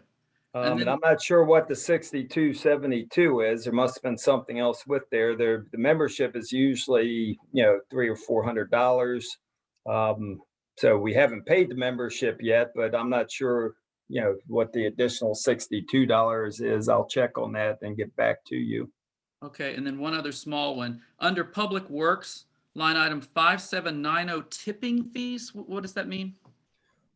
Tipping fees means disposal at the landfill. So, if we pick up trash and we take to the landfill, it's called you pay a tipping fee to tip your truck at the landfill. Okay. So it's kind of a crazy name. I never really quite understood in the beginning either, but we call it dump fees if you want. Yeah, makes more sense. Right. Thank you. That's all I had. Okay. Anybody else, any questions? I have a question about, I'm not sure I know why the electric bill is still as high as it would normally be when we clearly are now open on the weekends or almost every weekend since the month of March. But I mean, did the per sale price or something, the per, whatever they call it, the per unit Kilowatt of hour? electricity go up? No, because we've got a contract with the electrical supplier, so that's fixed for I think a few more years. I can't remember the exact time frame, but that's a fixed fee. The actual cost of the electric. I take a look at that too. I mean, it could be maybe the street light bill got misclassed there or something. I don't know. I'd have to look at it. Let me see, what does the street light cost look like? Yep. Yeah, it's a little low, and that one, it doesn't make sense for it to be low. That should be right around the same amount. So yeah, maybe that's what it is. Maybe that's what it is. I know I would ask the question if I was a constituent, like, you guys are not doing anything in that building. How come you're still paying the same amount in electricity? Right. But also, in addition to that, if you can just make sure that we are turning off the air conditioning on the weekend, and I don't think it'll hurt for having it off. I mean, not the air conditioning. Well, that's the heat. That's still not electricity. That's the heat. Huh. Yeah, heat's gas. That's the gas, and that one you can see that one's lower. Yeah. Okay, so another question I have on the balance sheet, is it possible that we can get an aging on these personal property taxes so that we can just have an account of whether or not, it is my opinion that you need like something in front of you saying, oh, wow, this went to 90, this is at 90 days, that then puts in a level of urgency to let's go get it. Yeah, well, some of them are, years old. They've never pay. I mean, But that's the whole point. I mean, that's the whole point. It would never happen if we were looking at it on a regular basis, and we might make a decision if you do an aging, which includes years. I mean, I know the system is pretty much just normally does an aging to 90 days, and then you do anything over 90 days. Maybe if we look at them, and maybe because in order to operate smart, I believe that we need to be looking at that, and this needs to be cleaned out, and and if we need to write off some of it because it's just out of the realm, then we need to write it off. But if we look at it and we can see that it's old, but it's for somebody that's still active and they're paying their current one, but they didn't pay the old one, then that's somebody that we can go back and say, hey, listen, 10 years ago, 8 years ago, you didn't pay your property tax. You're paying the current one, but what happened? I can't do anything without the information of what's sitting in there, though. So if we could just get more information on that. And I'm curious about us having an accounts payable. Are we doing that with somebody? Because I just thought we pay our bills as they come in. It could be a bill that was entered by the end of January that didn't get paid to February, because we do pay them as they come in, but normal protocol is if you're paying it in February, whatever month you're paying it in, you don't date the invoice prior to that. But sometimes, when you're entering it, you automatically think, invoice date and you put it in. So normally that's, 0 or should be. So again, that could happen.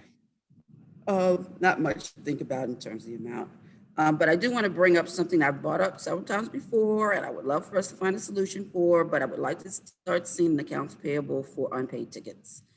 And I do not expect that it needs to be every individual unpaid ticket. It could be a monthly amount that gets put in based on what we know is unpaid, that we then subtract from the next month.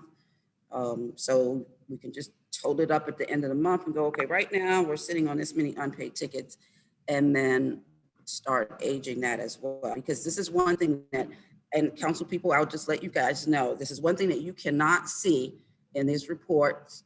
And when I first came on as mayor, and it's probably not better anymore now than it was before, but there's a whole rack of unpaid parking tickets, but we can't see it in the financial. So I just want to bring that back up again. If y'all can work together, you and the chief find a way, or with Mr. Wells, to give us an idea of what is unpaid, because once we know it's there, we can challenge the idea of what we need to do in order to get them paid, as opposed to them just setting and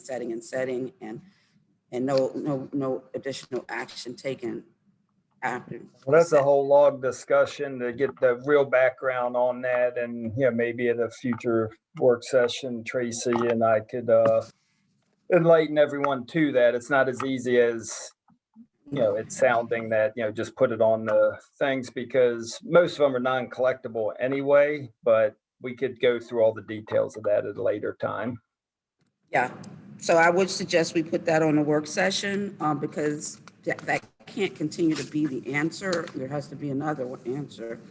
And so if we have to work out something different in order for it to be different, then we need to be looking at something different. That's all I have on my comments. I thank you, Mr. Baden, for the report. And we'll just say we'll keep looking at it. It looks like you have to keep a close eye. Right now, most of our revenues are in, so fortunately, a lot of our expenses are down and low, but most of the revenue is in at this point. So it's not where it needs to be. So we need to really keep an eye on our expenses. Okay, Mr. Baden, you were going to provide us, and I forgot to put it on the agenda, a preliminary schedule for budget preparation. Do you have it? I don't have that at this point. Okay, if you can submit it to me to look at over or whatever, and then after I'm okay, I'll go ahead and have Kayla send it to the others, so that if we can get, I don't want to wait until the March meeting to get that. When do you think we can get that? I actually had it on my schedule for next Wednesday, so, but I'll get it to you before then. Okay, all right. As long, yeah, that's fine. Okay, thank you. I will ask, is there a motion to accept the treasurer's report?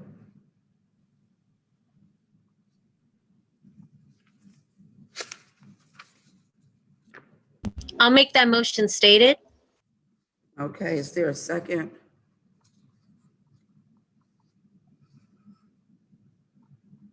I'll second that.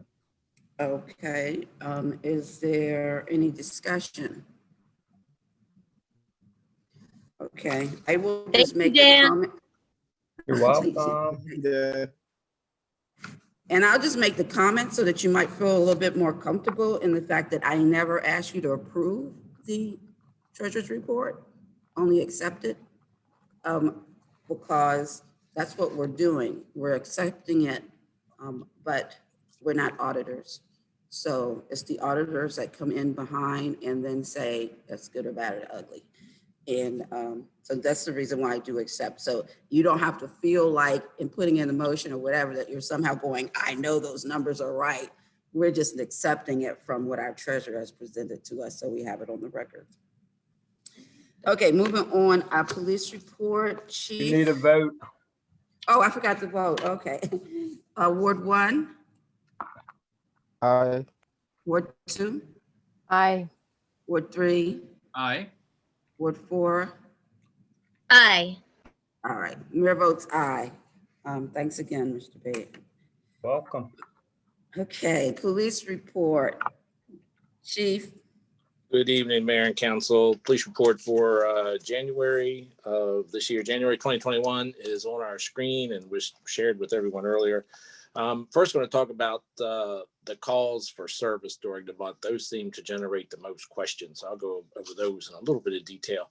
The calls for service are calls that are received by a call taker or the dispatcher, and this is how they're entered into a dispatch to the police officer. On this list, there's a few that might bring up a question. A few lines down is CPR combined. I mentioned last month that anything that says combined in it is an ambulance or a fire department and a police call, and the CPR combined when that was an ambulance call for someone that where they had started CPR, and that which will be addressed later in the report, turned out to be a death of a resident from natural causes. There's one missing person listed on here, but that call ended up being canceled and was not, it was a juvenile, but the report was never formally taken. There's an overdose listed. That was a minor accidental overdose. Person was transported by ambulance just for a checkup, but nothing terribly serious. And finally, there's 2 stolen vehicles listed on the calls for service, but they were not actual stolen vehicles. One was a repossession and one was unauthorized use by an acquaintance, and they were referred to the commissioner to file charges if they so desired. For the actual reports for the month, we had the officers stop the subject with an open alcoholic beverage, and that person had been warned in the past, and they were issued a criminal citation, and we'll have to go to court eventually on that. I mentioned that we had a death report. That's the 3900 block of Newton Street. Resident passed away at home, and that was natural causes. We had a fraud reported by a resident. The actual fraud itself occurred out of town. We had 2 shoplifting thefts at the CVS. One resulted in a foot chase with 3 suspects. They located 2 of them, which ended up being juveniles in Cottage City. They were ended up released to a custodian. At the IHOP, we had a theft from auto where a vehicle window was broken and property was taken. A minor hit and run at Compare Foods. We had an officer stop the vehicle on Newark Road, 4200 block, which had been parked there for some time, to check out the occupant, and they checked out okay. There was an employee of a nearby business. And then finally, at a vandalism to auto, a windshield was broken on a vehicle in the 3500 block of 38th Avenue. Had 2 traffic accidents reported during the month, both in the parking lot of the shopping center, of Port Town Shopping Center, and both very minor hit and run accidents. For traffic enforcement, we had officers, Colmar Manor officers made 25 traffic stops, resulting in 55 violation notices, which could be a citation, a warning, or repair order.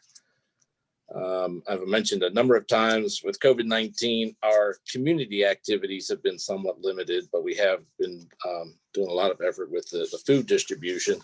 That did take a bit of a break around the holidays, but has continued. It occurred on the last 2 Thursdays. but received word today that it will not occur this Thursday coming up due to the inclement weather. Usually the weather does not affect it when it's just rain, but we throw in the snow and ice, which may come, which causes enough problems. But at least for Colmar Manor and probably a few of the other municipalities, Public Works plays an important part in the food distribution, and they'll have the assault equipment on the trucks, so they won't be able to pick up the food. So no food distribution on this upcoming Thursday. Renee Watts was with us earlier. She plays an important part with contacting the residents, particularly our elderly residents, making sure that they're okay. If she can't get in touch with them, she'll let me know and we'll send somebody by to talk to them, make sure that they're okay. She's also very helpful. And if anybody knows anyone who needs a vaccine, whether they're elderly or not, and are not terribly computer savvy, have them contact Renee and she will assist them in scheduling the vaccination shot. For those that are computer savvy and have email addresses and all that, it's not a terribly difficult process. If you don't have that, then it's not too user friendly, but she'll be glad to help us out with that. Let's see. And for the Councilwoman Hobbs mentioned earlier, the contact information. That's how we notify the residents of the food distribution and of all the special meetings like tonight through those or with the information that's on those contact forms. So it's very helpful to have those.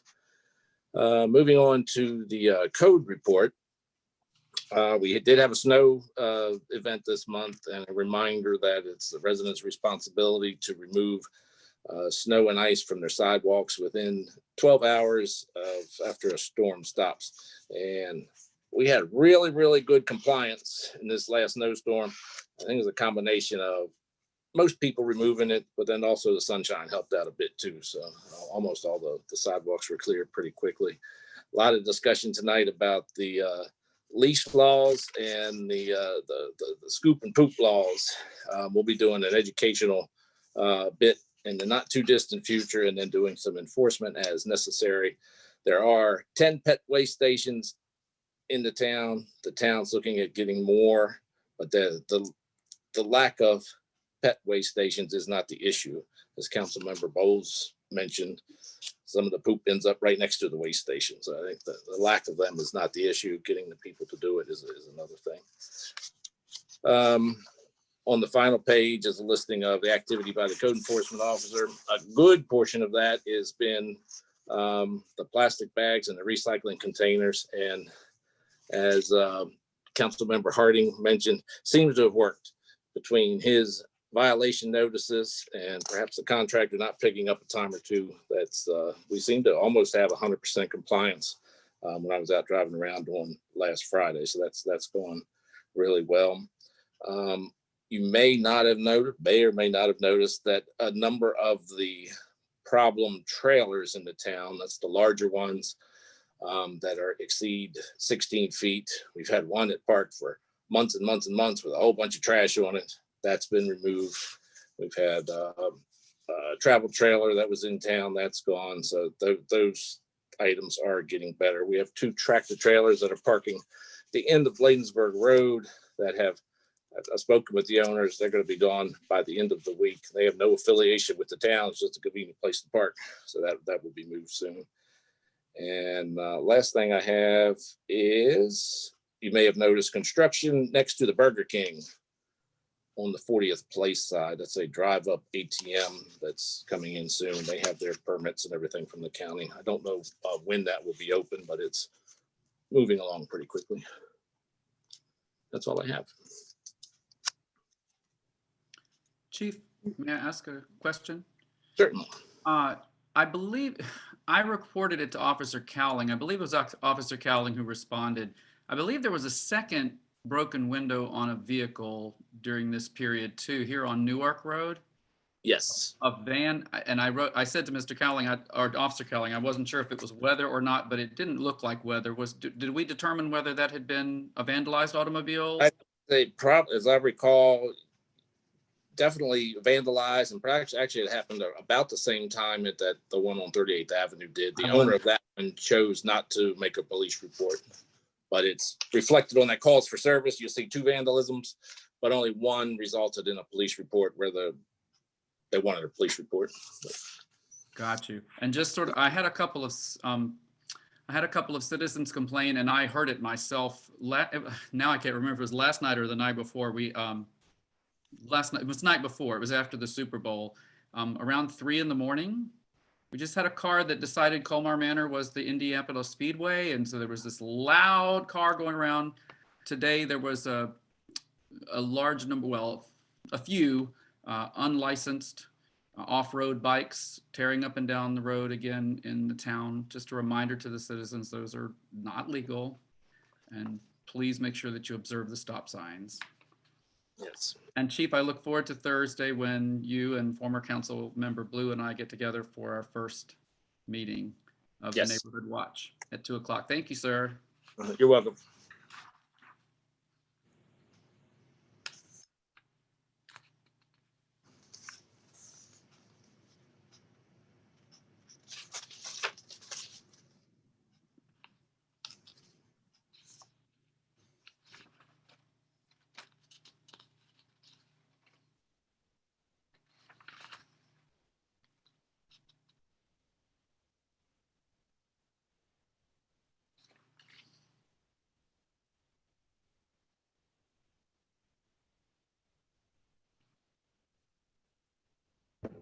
Guys, I'm just sitting here talking and I was like, after a while, I was like, I take it it's bathroom break. I was saying, so is the plan is that you guys are going to, the 3 of you are going to meet and then come up with your next plan of action is for the Neighborhood Watch? Yes, ma'am. Yes. Great. I'm really excited about hearing about that and moving forward. Okay. Is there a motion to accept the chief's report? I'll move to accept that report. Okay. Is there a second? I'll second it. Okay, Councilmember Hobbs. Any discussion? Thank you, Chief. You're welcome. Thank you, Chief. I mean, Chief, I know that there's an incident that you reported, and I think it might be appropriate to report it. It didn't happen in the last month, but it happened most recently. To make sure that everybody who you reported it to knows it. The car. Remind me which incident. Newark Road at the basketball court. Oh, that's right. I'm sorry. I didn't mean to bring that up. My apologies. Yes, it's on Friday at 9 p.m. we had a carjacking in the 4300 block of Newark Road next to the basketball court. Resident was robbed of their vehicle. No injuries reported, fortunately. That vehicle is still outstanding. I don't have the tag number in front of me, but it was a white Escalade.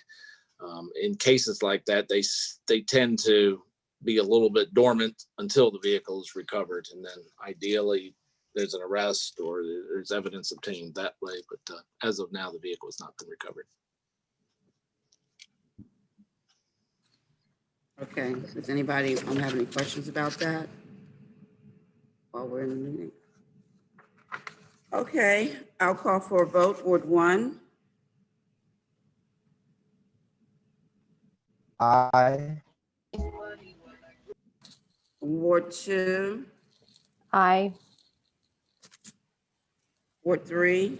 Aye. Ward 4. Aye. Okay, and the mayor votes aye. Thank you so much, Chief. Really appreciate it. You're welcome. Okay, so the next item, I've moved up community reports. Just like in the future, we'll probably have more residents still available to us right now, but to get the resident comments up higher on the report. So I don't know if Ms. Epps is still on the line. I know she was before for the garden report.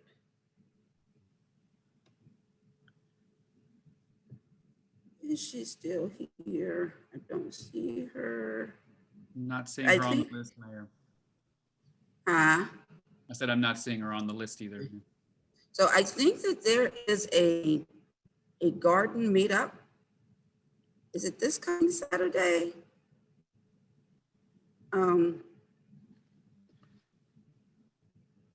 Mayor, the So, next garden meeting is February 20th at the West Garden. If Yes, weather ma'am. permitting, we're going 10 to to 12. take down some middle section of the plots that have deteriorated. Okay, excellent. Thank you. Thank you for that. Okay, our council report. I guess we met.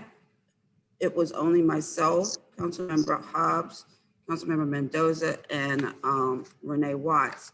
And part of the conversation was to ask all the council members if you can try to sort of find like 2 people in your community who would be interested in being on the committee, so that we can start to really bring our residents back into the mix. Before the pandemic, we had about 5 residents who were pretty regular. And a couple of them, life has changed in this way. So it's, kind of challenging for everybody. But even if you find 1 from each ward, that would give us 4. And that's a nice group even in itself. So take a look out, kind of check out who you think is out there who might be interested in doing some things. We want to do recreational things that are suitable for children as well as adults. And so we also talked about putting out some surveys, finding out if we have some people with talent out there who we might be able to use in future events in town, and also what other people might be interested in doing from a recreation perspective. So I'll ask the council members present if you have any additional comments of what that meeting was, other than the Black Mayor's event. Shake your head no if you don't, or unmute if you do. Okay, move on. Do we have a report on PGCMA? I was also happy to see, I forgot to mention that in the report, everybody did, that this was the first meeting for the new council on PGCMA. And any of you guys have any comments about your experience in that meeting or the Port Towns meeting, or what you thought about it, or? Oh, with the Port Towns meeting, that was actually very powerful. To come into the situation where we inherited something that was going on, but to see what we were inheriting, it's really good to see the type of work that's been happening before us. And I'm really happy that we'll be able to transition into helping what's happening. Very good point. Councilmember Bowles? I can't add anything. Yeah, okay, but I'm glad you made that comment. I mean, the truth of the matter is the Port Towns was formed in 1994. And the 4-town meetings started then, and they have continued for all of those, how many years is that? 26 years. I mean, we've gotten a little bit less, just the pandemic, we didn't meet, whatever, but the quarterly meetings, from what I recall, they happened every quarter since I've been involved for 21 years. And they've kept going. So it's an amazing thing for those to continue to happen. And I've lost my thought. Oh, so we don't have a senior report. I mean, unfortunately, the seniors, we probably need to start to figure out how to get the seniors on Zoom and let them do some bingo or something, So I guess I'm sure that they're missing doing that. Is there any report from PGCMA? Otherwise, Councilmember Mendoza? Okay. Yeah, I think that they're mostly focused on the legislative priorities and where we can go with that. And I presume, Councilmember Hobbs, that we still haven't had any meeting of the Port Town CDC. Yes, you're correct, Mayor. There's no communication or no intention from Port Down CDC to have a meeting. So I haven't received anything, in other words. Okay, all right. Well, hopefully something will happen and that'll be off again soon. And is there anybody else who has a committee report that they wish to report on? The one thing that I will mention, and we haven't really, in the very beginning, when I came mayor, we were trying to establish it and it wasn't easy, and so we let it go. So, but since we have new council members, I'll bring it back up again.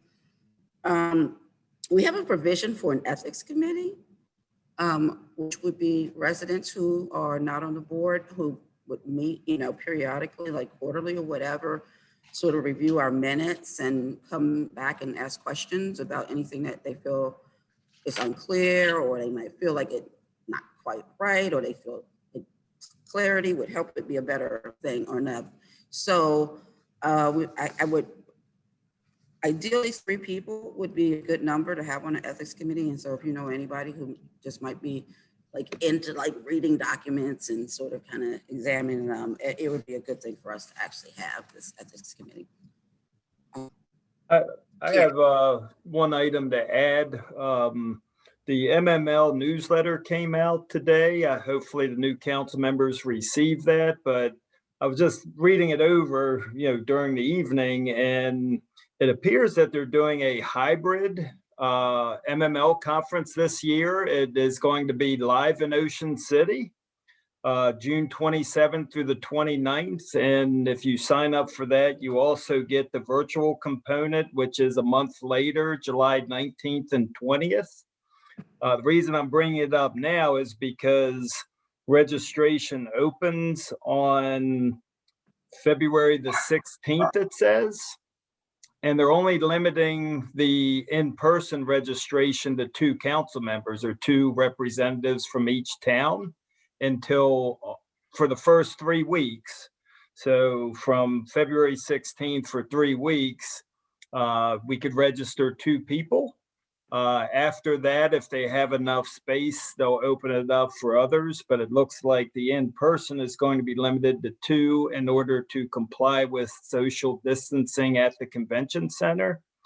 So, I would suggest that everyone look at their MML bulletin, read up on, there's a whole lot of information. I've just glanced through it, but because there are deadlines coming up, you all will probably need to determine if 2 of you want to go and who those 2 should be. So, not everyone probably wants to be in person, but, they're giving us the option to have 2 and then, maybe open up to more after that. But read your bulletin and, I guess within the 3 weeks, we still have the work session on March 2nd. So maybe the decision could be made by then. You all could talk between now and then.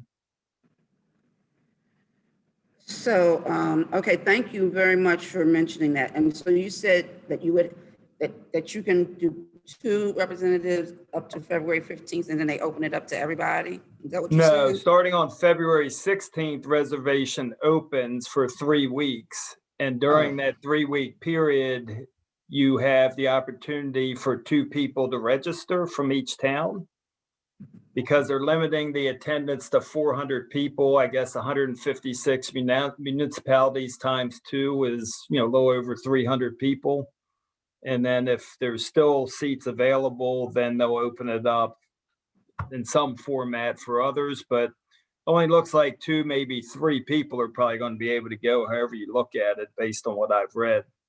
And again, I just glanced through it. Looks like it's going to be a pretty unique event. So, take a look at it and see what your thoughts are. Thank you. May I ask if the other council received that email? No, I haven't. I did not either. Mr. No. Bates, could you forward that to us? Yeah, it's the MML bulletin. It comes directly from MML. And I know you all are new. Us yet. Yeah, I'll They may not have updated their mailing list yet, but I would think that that's unusual. They'd want to get everybody in who's been elected recently. But Sure. I know your names have been sent, your emails have been sent to them. Yes, Mayor. It's a little strange because I've received other sort of email surveys from them, I didn't see this today, so I just was checking. I'll forward that on to everyone now, and Thank you. you could also go to their website and I think pull up the e-bulletin. I mean, it's I believe right on their website, but I will forward it to everyone. Super. Thank you, Dan. Thank you. Thank you. Yep. And by the way, you know, guys, if you guys have keys to come in to pick up your mail, they also have a magazine that they create. And when it comes in, it'll be in your mailbox to check out what they have going on. So just to make sure, the date you said was the June 27th through the 29th? Yes, I think that's what I said. I don't have it open now because I went to, hold on. Yeah, I think And that's the what virtual is going to be July 19th to the 20th? And you have to pay the full price? I mean, what if you only want to do the virtual? Yeah, they said the rates and everything will be coming out and, you know, be a la carte, you know, so the virtual will be, I'm sure, a lot cheaper, you know, than the in-person. Mm-hmm. All right, well, yeah, and I'm just looking at it for the first time, so yeah, read it yourself, and you know, I'm sure there's a lot more in there than what I just highlighted. Right, exactly. And February 15th for 3 weeks, that puts us at our work session. What about what date to make a decision, the last minute decision for a March work session, maybe? Yeah, the March 2nd is their work session, and if they open it up on February 16th, 1, 2, yeah, that's only 2 weeks in, so that should be plenty of time. So we can talk about it. Yeah, we can talk about it then and see what we want to do. I'm not quite sure I'm going to be ready for in-person by June. Not only that, Ocean City can't be as fun as we normally make it with these kind of restrictions all over the place, you know. So What are you talking about, Mayor? School's about to start in March. Yes, I mean, and they're going to. School's going to start in March. Yeah, but we'll definitely miss the event that the council members from Hyattsville has on a regular basis. You would miss that, right? The Hyattsville council members event. Yeah, okay. I just sent that, so hopefully everyone will get it, and you should be able to pull it up yourself from their website too. Okay, I'm starting to fall apart here. So the next item would be resident comments. Do we have any resident comments? Okay, seeing none. Another first for you guys is to approve some minutes. So we have minutes from December the 15th, January the 5th, and resident comment. I heard it. Louis, I heard the resident comment. Louis approves of the minutes. He approved of the minutes. Now, was that the Chief's pup or was that Mr. Bull? That was my dog. Okay, really excited about approving some minutes. And so we've got January 5th and then January 12th. Oh my goodness. Now, the January 10th, the December the 15th is the meeting in which you guys were sworn in. And so you were there. So you have the ability to say whether it is sufficient to approve. Mayor. Yes. Yes, ma'am. Under council ward reports, I just want to make sure that since these are documents to stay with us forever, that's Charles and Lydia Cade. I think that's C-A-D-E. It's recorded here as K-A-Y, Miss K. Whose report is it under? One? December 15th, Ward 1, fourth line down, about halfway over, thanked Mr. and Mrs. K. Don't they mean Cade? I'm pretty sure that's supposed to be Cade, because I don't think I know a Dr. Mr. I don't think I know a Mr. and Mrs. K. Right. Okay. And then I have a question, and this, it's probably obvious and I'm just not seeing it. But can you all remind us, we're in unfinished business with the drain project. We have a contract for capital hardscapes for 92,200, but then it was transferred 107, which is a difference of 14,000. Is that just extra cash transferred over in case it costs more, or No, we knew it cost more. what's the difference between the 92.2 and the 107.1? The engineer that needed to design plans to submit to the county was 12,400. Okay. Actually, I think we put him in at 15,000, and that's how we came up the 15 and the 92.4. And I actually got a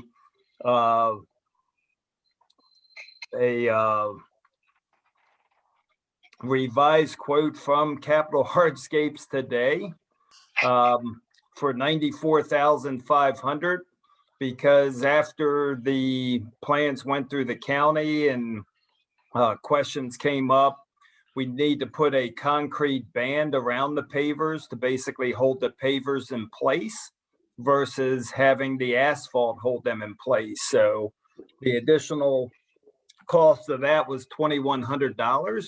So technically, I guess you all should be making a motion to, the money's there because the engineer cost didn't come in at the 15.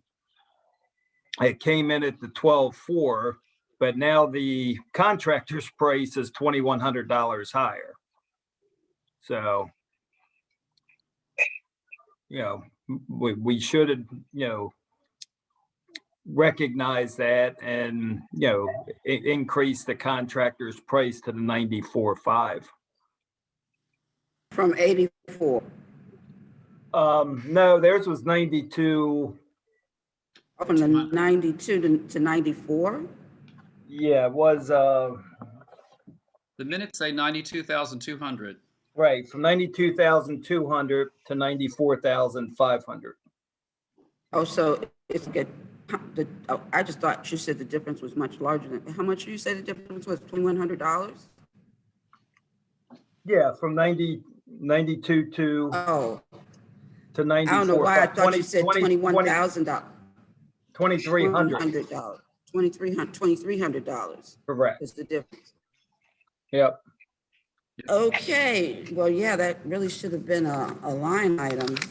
Yeah, well, I just got it this afternoon, and I meant early on the meeting to ask the agenda to modify the agenda, but. So just to be clear, Mr. Baden, that difference was for the engineer fee? No, that was the addition of a concrete barrier around the pavers in order to hold the pavers in place. That Yes, wasn't anticipated in the original quote from the contractor. I understand, but with the difference between the 92 and the 107, you said that was a $12,400 engineer fee? Yes. Okay. So originally we had the 92,200 and engineer fee of, I got it right here. Hold on. It was 12,000.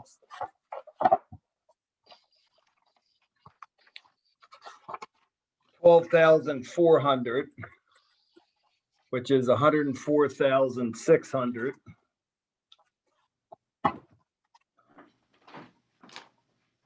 And we said 107, 138 because the engineer actually had some contingency items in there which we're not going to need.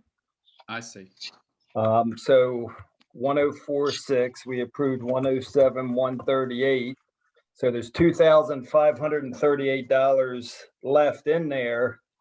So we don't need to transfer money to approve the capital hardscapes increased price, but you do need to make a motion to accept the additional $2,300 from capital hardscapes.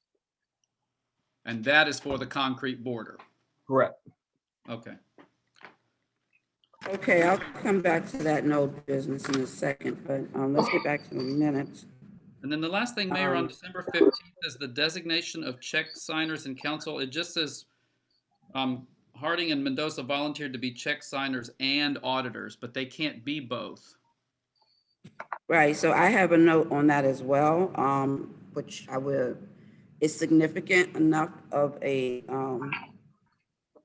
it's significant enough of a miss that my recommendation would be that we table these minutes, this particular set of minutes, so that it can go back and be very specific who was designated to do what specifically in the minutes. That should be very clear. The other thing that I'll note is that when the council members were sworn in, after the council members were sworn in, each council member made comment. And it should be stated in here that the comments made by, at least at a, in a general sense, made by each one. Because y'all all did, right? Make a comment. The public should know that. So if there's any, is there any objections that we asked that we, or do I have to vote to table it, or because we didn't make a motion? Mr. Barr? The motion is to approve the minutes. The substitute motion We is haven't to made any table. motion. We haven't made any motion. So do we make the I'm sorry. motion? You make the We motion to haven't made any table. motion. Okay, so we make a motion to table the minutes, okay. Yeah. So I we have a might add, motion.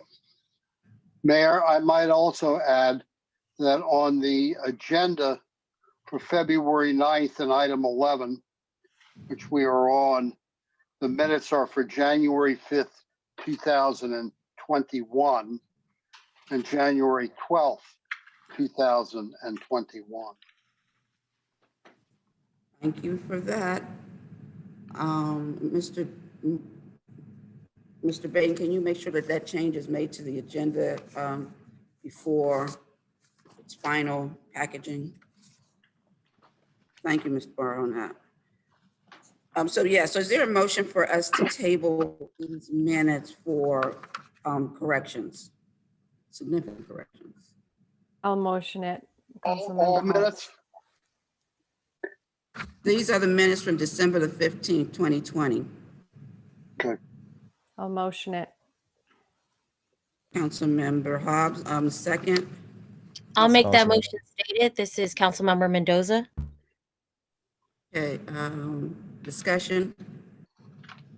Do we need to Okay, name a specific date on which we will revisit that when we move to table? Do we have to name a specific date, or just until such time as they can be corrected? You can do either and either. Thank you. Yes.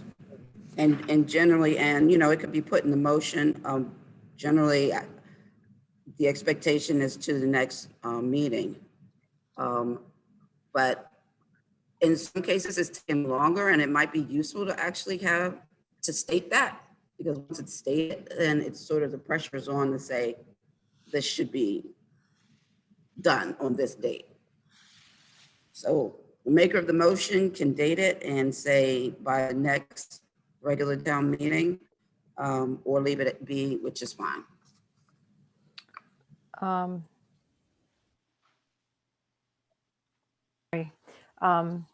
Let's move it to next town meeting. Okay. All right, is the seconder of the motion accepting of that change?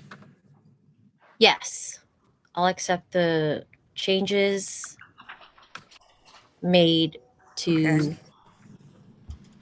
All in favor, say aye. Aye. Okay, so those minutes have been tabled. Excuse me, Abby, are you still on? I see her. Yes, I am. Okay, did you catch those changes to the minutes? I did. Okay, if you would revise those and send them by me for review. I'll do that. Thank you. Mhm. Okay. For the minutes from January 5th work session.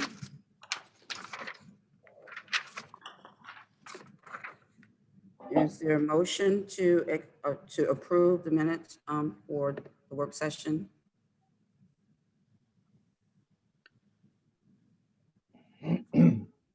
I'll make that motion to accept. Okay, is there a second? Excuse me, for correction, this is approving the tabling with the No, works. we already did the tabling as a, all in favor and all Yeah, opposed. okay, yeah, we did that. Now, you're saying the work session in regards of, no. The minutes from the work session on January the 5th. Okay, we went on to the next one. That's all I was trying to confirm. Yes, ma'am. Mm-hmm. I'll second that. Okay. Properly motioned and second. Any discussion? Actually, the teacher in me is going crazy. I have to say it. In the top paragraph, it says, "But that is their intention." It's spelled "there" as in place instead of "there" as in possessive. It should be THEIR. Further down under parking is working on removing the visitors' parking spaces from in front of residents. It should be possessive of the plural, residents plural home. So it should be residents apostrophe, not resident apostrophe S. And then I have Where was the first change you mentioned? the first one is on the top of the second page where it Oh, says the top of the second page, okay.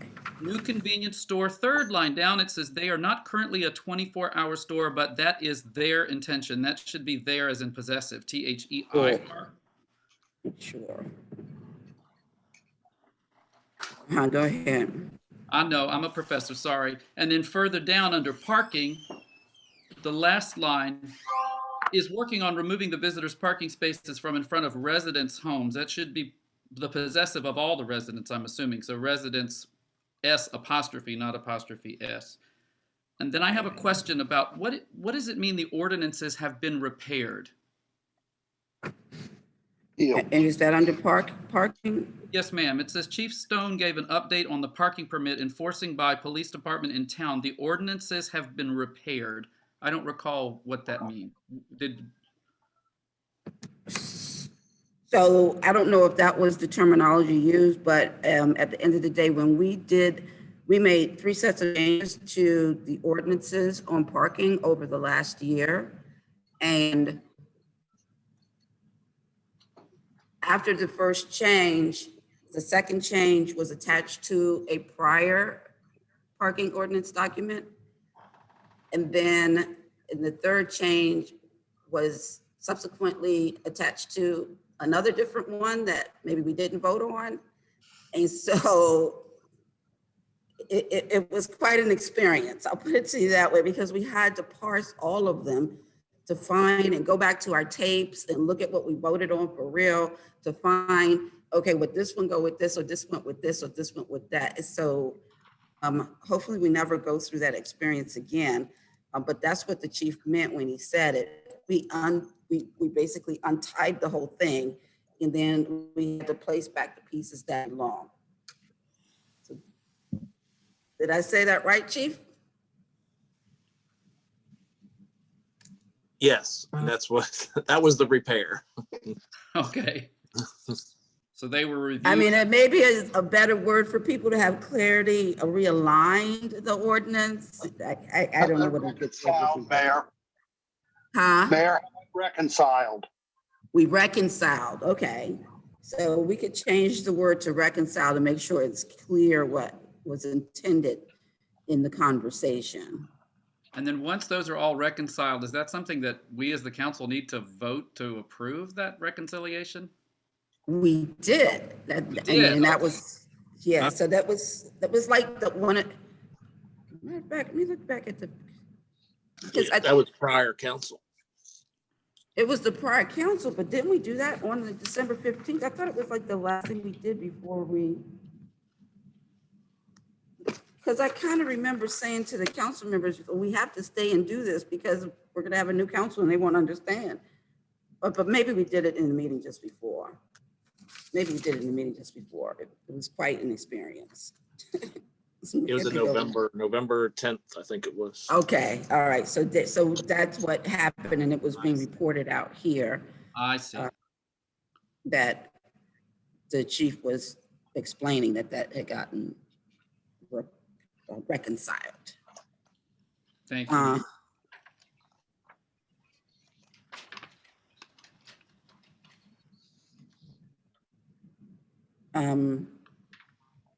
Anything else? I will mention again a typo under car wash update. It's NEA Michaels and not NEA Michaels.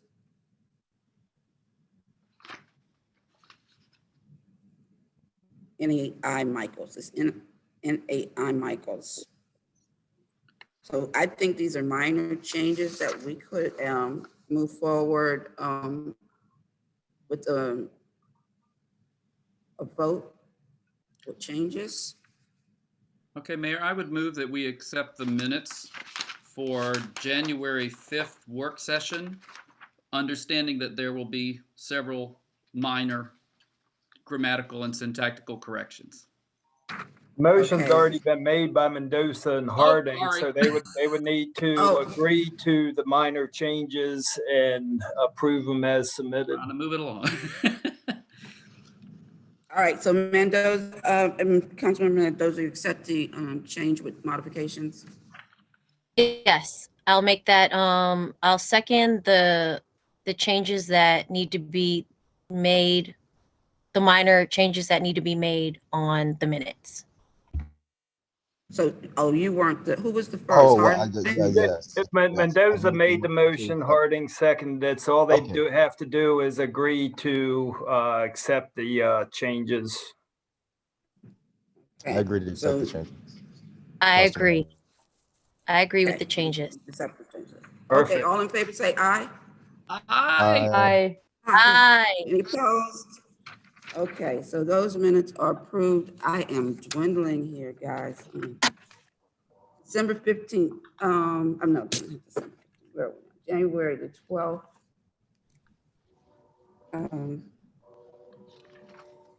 Is there a motion to accept? Maybe we make the motion with minor changes, so we don't have to go back and do it again in case there are. And if they're not, we don't have to make any changes. Is there a motion to accept? Got to get them on the table to discuss. Huh? I say you got to get them on the table to discuss them to begin with, so you need a motion to get them on the table.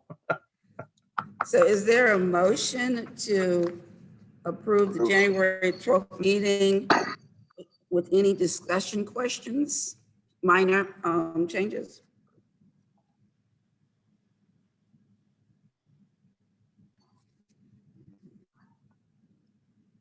So we're gonna move to accept them with changes, second it, and then discuss the changes and then vote. Is that how this works?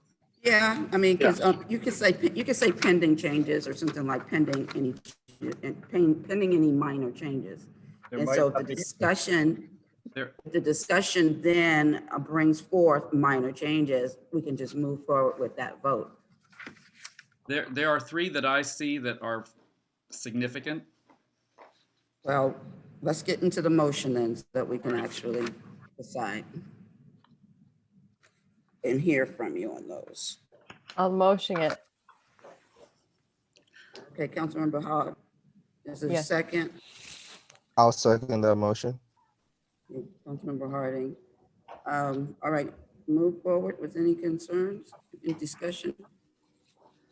Yes, ma'am, if you don't mind. At the bottom of the first page, under Ward 2, it says reminded residents that if their vehicle isn't moved within 74, is that number 74 or 72 hours? I think it's 72. I think it was my comment, if I recall. Yeah, 72 hours. Okay. Then under Ward 3, Councilmember Doug Bowles expressed his gratitude. The last line says that Public Works was able to get a poop station out from storage and place it in Ward 4. Properly, it's actually Ward 3. It's on my side of 43rd, right next to Mayor's or Monroe Park, whichever we've decided it is, or both. And Monroe's Park. And then the last one is on the very last line of the minutes.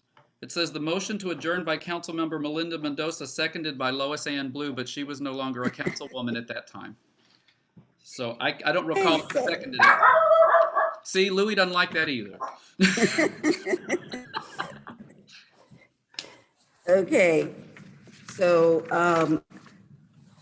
I was going to say that we could move forward with changes in relationship to the Ward 3 thing and the 72-hour thing, but the fact of the motion and the adjournment of the meeting, and it also doesn't indicate that we all voted and affirmed the adjournment. So that was a little big because we have to go, but somebody has to go back and listen and make that correction, make that change. So my recommendation is that the maker of the motions agree to table the motion to a later date. Councilmember Hobbs agrees to table the motion until the second, the March town hall meeting. March town meeting, okay. And Councilmember Harding? I second that motion. Okay, all in favor of tabling the January 12th meeting to March town meeting? Aye. Aye. Any opposed? Okay. Moving on, almost there, ordinance 01-321, 24-hour operations. Motion was introduced at the January town meeting, and we have properly advertised and held the hearing with the public, appreciating the comments with the public. It's of my opinion that I think what we are doing is consistent with what we heard from the public in terms of what we're trying to accomplish. And so we could have any further discussion, but is there a motion first for the adoption of the meetings on this day of January the 9th, 2021? Yes, ma'am, I will move. February. Sorry. I'm sorry, Mayor, did you say January? I'm sorry, February 9th, 2021. Move forward, okay? Okay. Sounds good. Who's doing it? You want to do it, Malik? No, that was Mr. You do Bart. it. That was Mr. I'm Bart. happy to do it if y'all want me You to. got it. Listen, y'all have a performing artist on the thing. We can stay up till 3. We'll sing, we'll dance. It'll be I don't mind late nights. Late nights are fine. So I would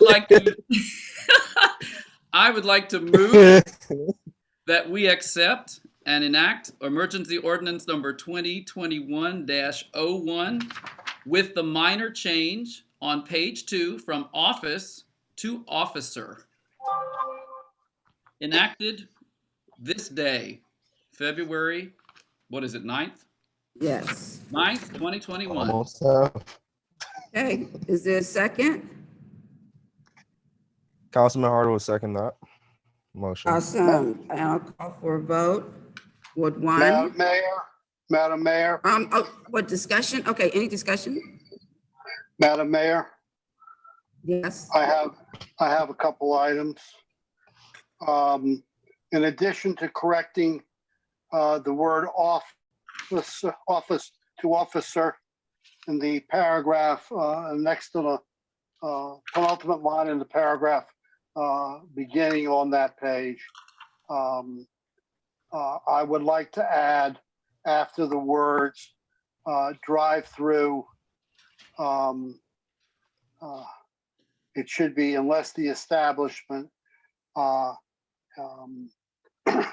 operates via a drive-through or walk-through. No, walk-through, no. No walk-up, no. Well, you're not going to cover your, you want to leave that out? Why are you suggesting we put it in? Well, you have here unless the establishment I'll go, no, excuse me. I don't have a problem with that. Leave that as it is. Yeah, I mean, if there's Operates people, via a drive-through and leave it at that. And so Mayor, does That that, is a drive-through. the new But- ATM machine that's going to be installed, will that be Yes. accessible by walk-up 24 hours a day? well, we're only, I mean, in this particular case, dealing with the overnight time period. And from what we've done here, which I like, if they have it such that it's a walkthrough, because I think it's a drive-through, but if it's set up that they can still use it overnight, I feel like you need to have a cop. Remember, this is only for the police officer. Right, exactly. This is only for the police officer part, and we exempted the drive-through to have a police officer. If Correct. we have, oh, I think that you're thinking of shopping center, right? I'm thinking of that we were The just No, I'm thinking, we were just told that an ATM. I'm sorry, council member. Yes, sir. So the My ATM, apologies, the please. ATM that's being put by Burger King, that's gonna be a drive-through ATM. But I think what you might have caught on to and don't realize it is the ATM at the shopping center. Can we require them to turn those machines off after midnight so that they're not operable, or is that illegal for us to do? Wow, that's a good question. Good It's a question. good- They're controlled by the Fed, Federal Reserve, and the controller of the Treasury.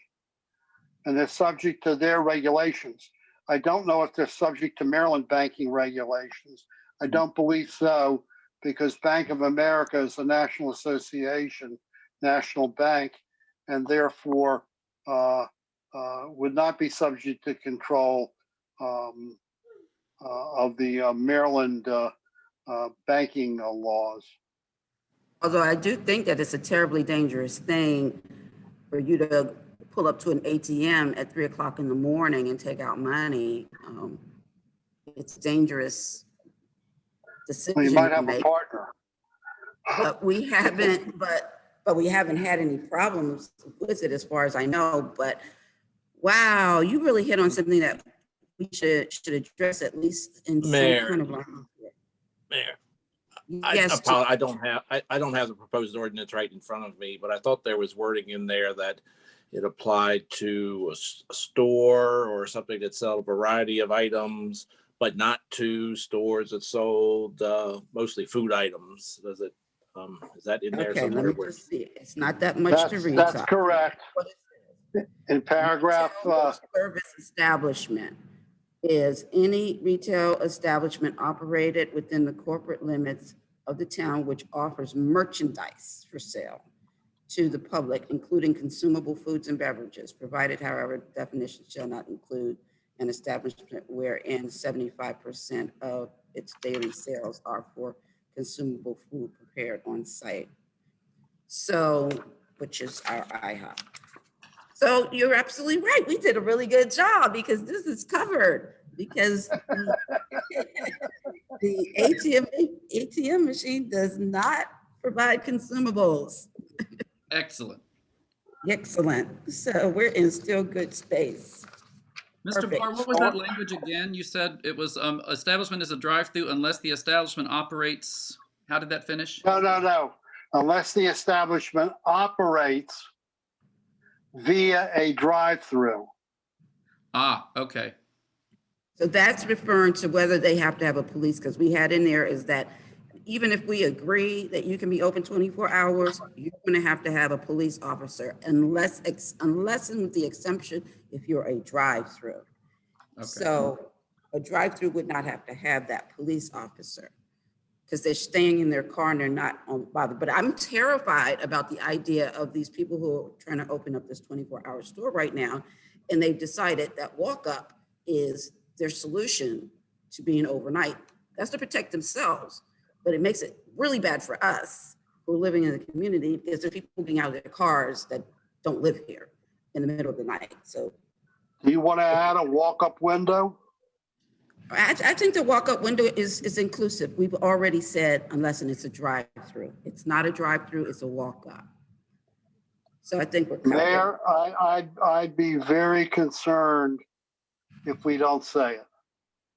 I think we should say it out loud unless you have a, unless there's a What you want problem. to say, you want to say walk-ups are not excluded to be, I would say that a police officer on duty during those hours, unless the establishment operates via a drive-through or walk-up.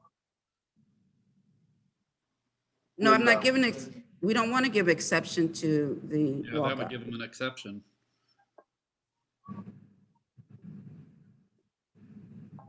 I got you.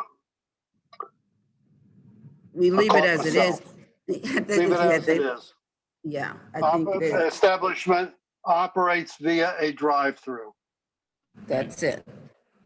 Okay. As the maker of the motion, I just need to move, do I need to move that we accept this with those changes as submitted by Attorney Barr?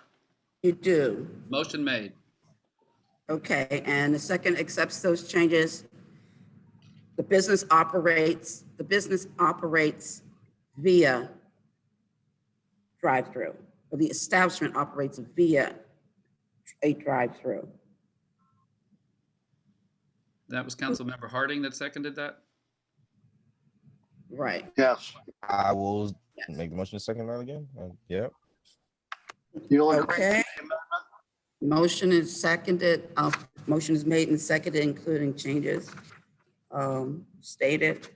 And a discussion has been had. I'll call for a vote. Ward 1. Aye. Ward 2. Aye. Ward 3. Aye. Ward 4. Aye. Teaching us to sing. And the mayor votes aye. Okay, another first. You guys have adopted your first ordinance. Woohoo! Mr. Barr, are you going to send over a new draft for everyone's signature? Yes. Thank you. Okay, and can you make sure that someone in the office is calling them to come and sign? Make sure we get these things signed in a timely manner, since we're not all meeting in person. Okay, so next item on here, quite frankly, is almost the last. Is about the streets and sidewalks. We tabled a motion last week to approve, I believe it was $6,000 for the repairs at 42nd and Newton Street. Correct, Mr. Baton? Correct. And for the purpose of including the necessary repairs on Newton Street by the West Garden. And so I cannot say that I understand the document that was sent to us, Mr. Baton. So can you tell me what I'm looking at from Choice Concrete and from Adirondack Tree Experts? Yep. Let me, thought I had it pulled up here. Hold on one second.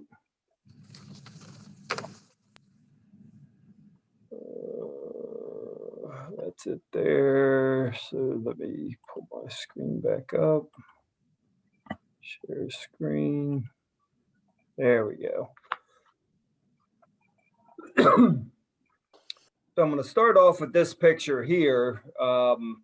So the sidewalk that I believe we're referring to is in front of this person's house. And you could see from this picture that the sidewalk starts raising up at this location. You can't see behind the tree, it peaks here and then comes down to the other side. So we had a tree company come out that we do business with. And we also, Choice Concrete was able to come out, met Mike at the site.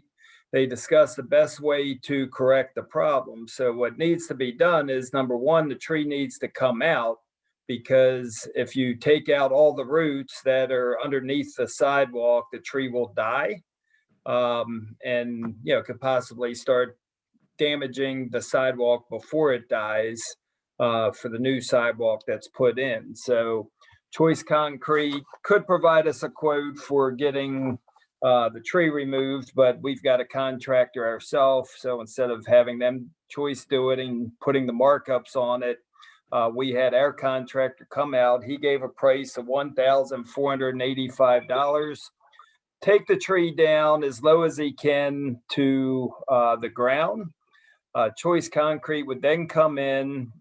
There are 6 pieces of sidewalk that will need to be replaced. So you see on their proposal, it says 6 4x4 squares of common sidewalk. That is in order to make the sidewalk flat, you need to take out the damaged ones far enough away so that you have a parallel surface to work on. So that entails taking out 6 blocks. They will then take out the remainder of the tree, the remainder of the stumps, anything that's in the way, pour the sidewalk, and then we're back good as new. So, a lot more work than just, fixing a 4-foot section of sidewalk.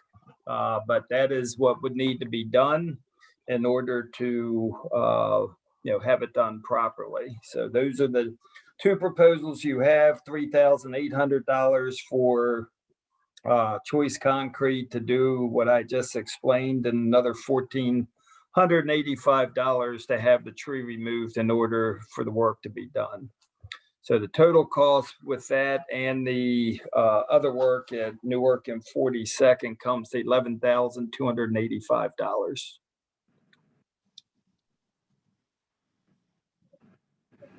I'm sorry, what was the total again? $11,285. $6,000 for the original work plus $3,800 for Choice Concrete for the additional, and $1,485 for the tree. And there is no alternatives to not removing that tree, huh? Well, that's the whole issue, is the tree. So we can plant another tree there. I mean, after that one's taken up, they got to restore the ground back. Might be hard to grow a tree there with, the remnants. They will grind it down far enough, but still may be an issue. But we could probably plant one close to that. Now, do they offer any, yeah, okay, I think, I would like to, even if we make a motion here, that a part of that motion is that we plant a tree in somewhere. It doesn't necessarily have to be in the same place, but I'm a believer in a tree for a tree, and you have to let them go. Probably, we should be careful. Just as a point of future conversation, maybe we should have some sort of an ordinance about where people can plant trees, so that people aren't planting trees in a place where they're going to get underneath of our sidewalk. Because whoever planted a tree, it should, you couldn't perceive that this tree was at some point, its roots were going to go too far. And now we have to replace $6,000 for a sidewalk. Well, that space between the curb and the sidewalk, I believe, is the town right of way. And years ago, we probably planted that tree. So it's technically our tree, if I'm not mistaken. It may or may not be, but people do. If you drive around town, you can definitely see people have planted trees into those spaces in between from the sidewalk. We make them shovel the front yard. They feel like, okay, I have a right to put a tree here if I want to. Yeah, but they don't. We can look at writing an ordinance that restricts it to a certain type of tree that we know is not going to have heavy roots in the future. So that's a future conversation that we probably should have. We always need to learn and make changes as we determine things.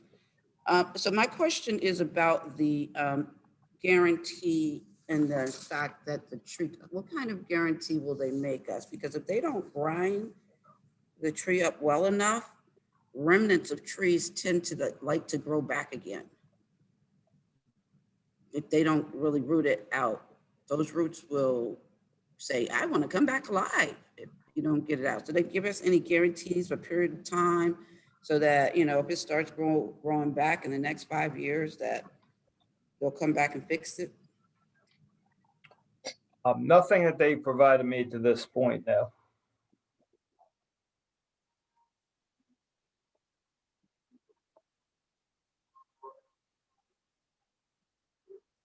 And a different one is grinding it than the one who's putting down the pavers.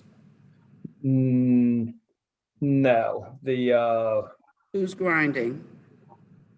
The Choice Concrete is removing it. Adirondack is taking it down as low as they can, you know, and then Choice Concrete is taking the remainder of it out once they get the sidewalk up, so they have more area to work in.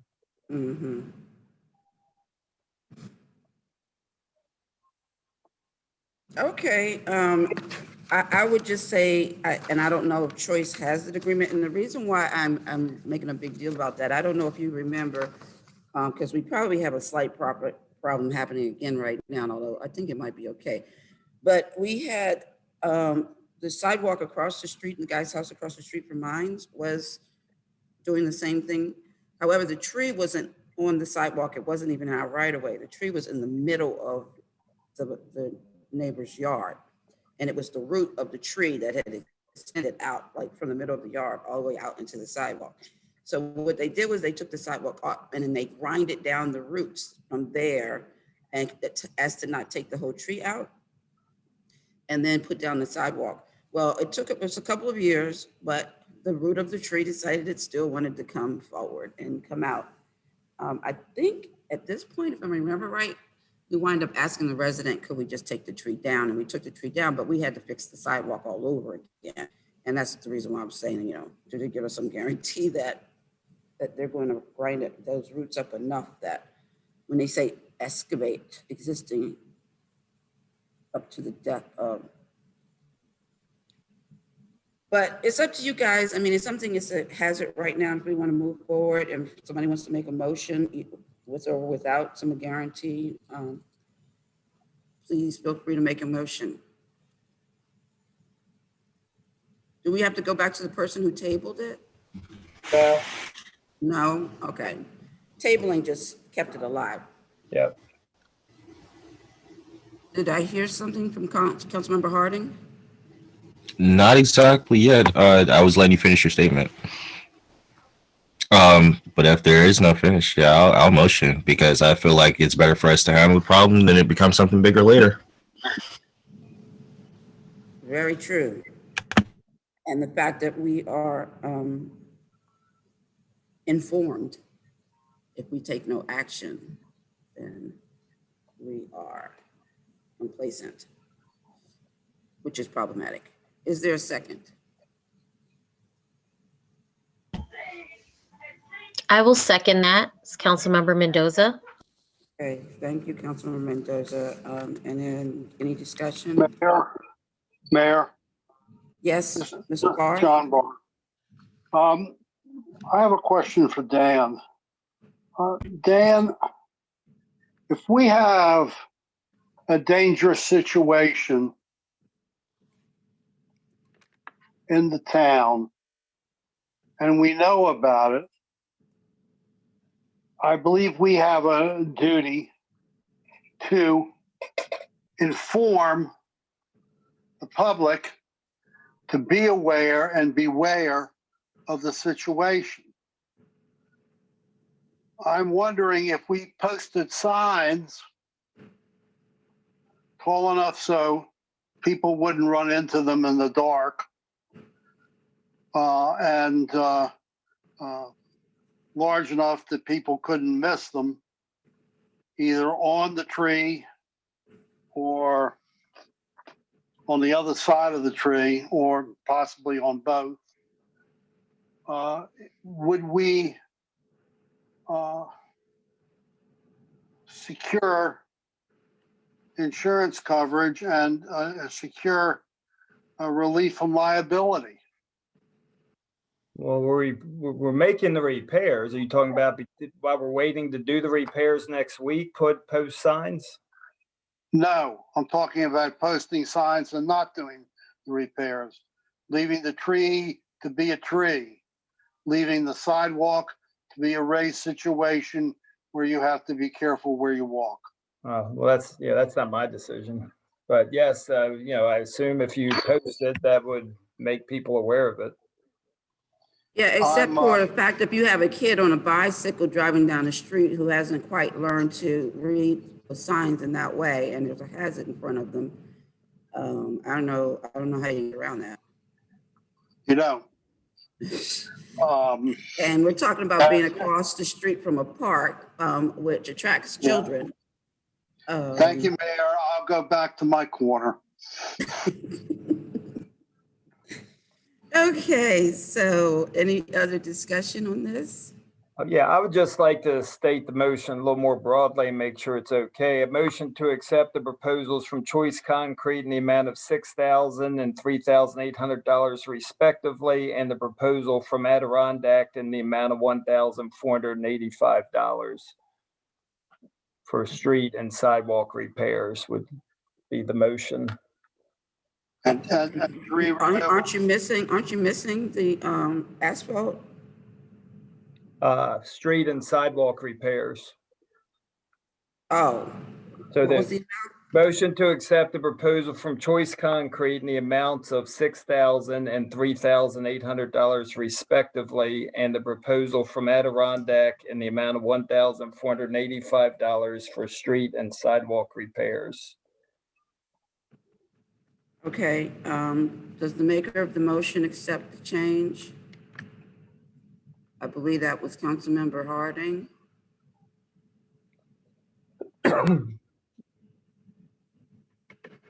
Yes, he made it. I don't know if we had a second.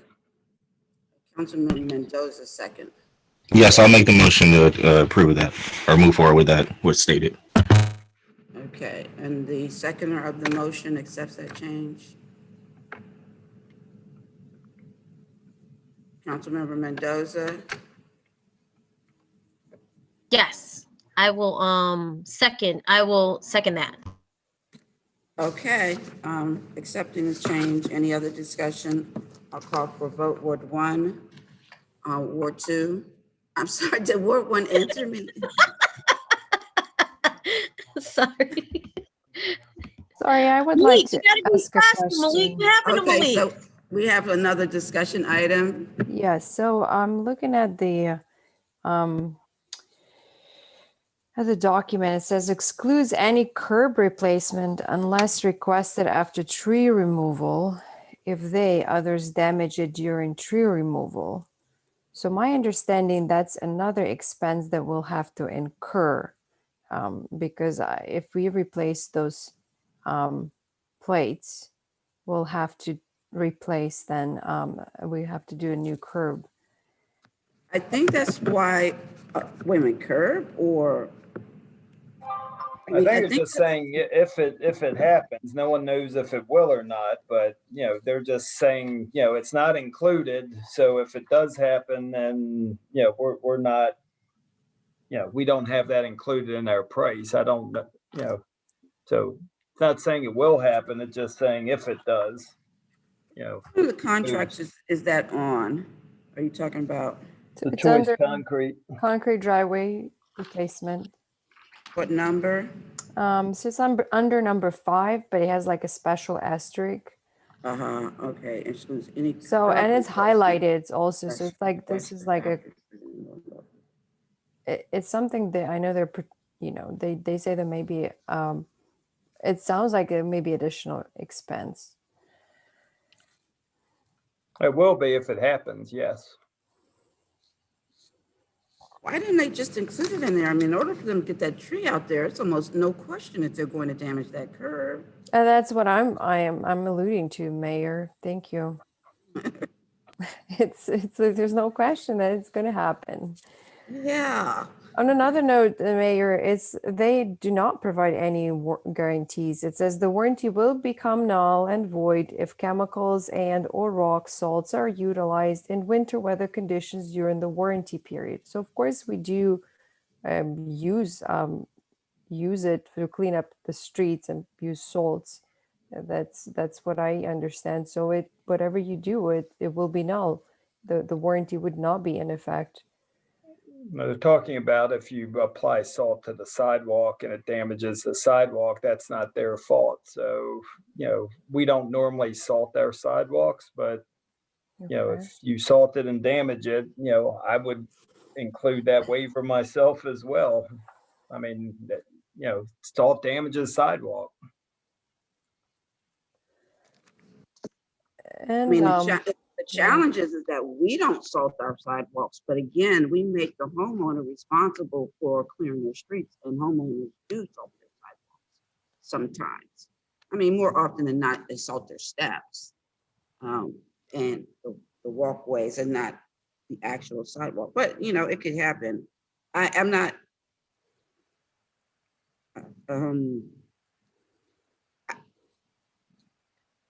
I don't know how they would know a sidewalk had been salted. It will have little holes in it. I've done it myself to my sidewalk. Oh, really? It's Yeah. got holes in it? I mean, I salted my steps before. I never gotten any little holes. Yeah, you can put rock salt on it and, it can melt and leave little potholes in it. Ah. But well, I guess we have to put up a sign that says, "Don't salt this sidewalk." Oh my God. Well, actually, a lot of people do use sand instead of salt. I've seen it on my street. It's an option instead of salt. It's also not great for the storm drains. It's not great for animals. So, I mean, I use salt. I'm just saying it's not great for animals and it's not great for sidewalks. It's a chemical. It's not a great thing. Right. But it keeps you from falling on your butt. Well, I think we could put up a sign there. Although I still think a 1-year warranty is probably not enough anyway. But And one more thing, I know Mr. Baden mentioned that we do use Adirondack tree experts as our to-go-to contractor for the service. But I just wonder if the Concrete Choice can do the same service, since they will be excavating the remains of the roots anyways. if who could do it? Well, the same with the Concrete Choice, the one that it will be replacing the concrete and excavating the roots. Do we have some sort of exclusive with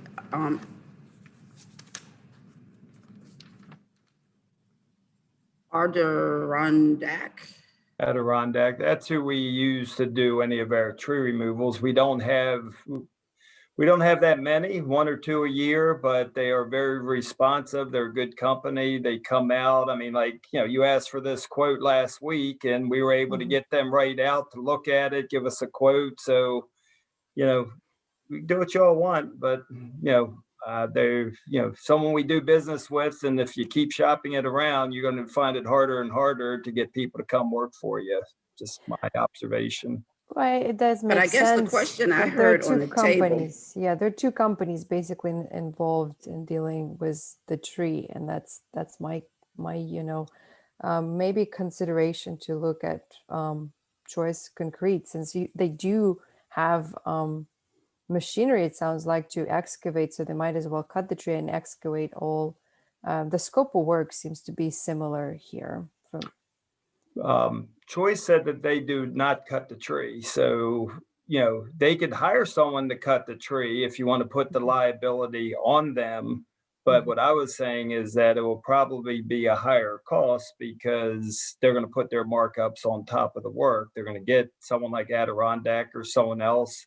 Could even be more expensive than $1,565. I don't know. But if you want them to be the sole contractor and them to hire a tree company to cut it down, we could ask them to do that. And the So I other guess thing the clarity, what I'm hearing, the clarity to the point is that they may grind, but they don't cut down trees. they're going to dig out the roots once it gets cut down to the But lowest they don't level cut down possible. trees. Correct. Cutting down trees and tree removal is not their thing. If it has to be done, they'll bring in a third party to do it. That's what I'm understanding. Yep, and also the asphalt plants are shut down. This is concrete work, but the asphalt plants are shut down because of the cold. So they will, won't be able to do the work right away over on Newton. So once the asphalt plants open back up, I think it's got to be above 52 degrees or something for them to open back up. So, Councilmember Bowles?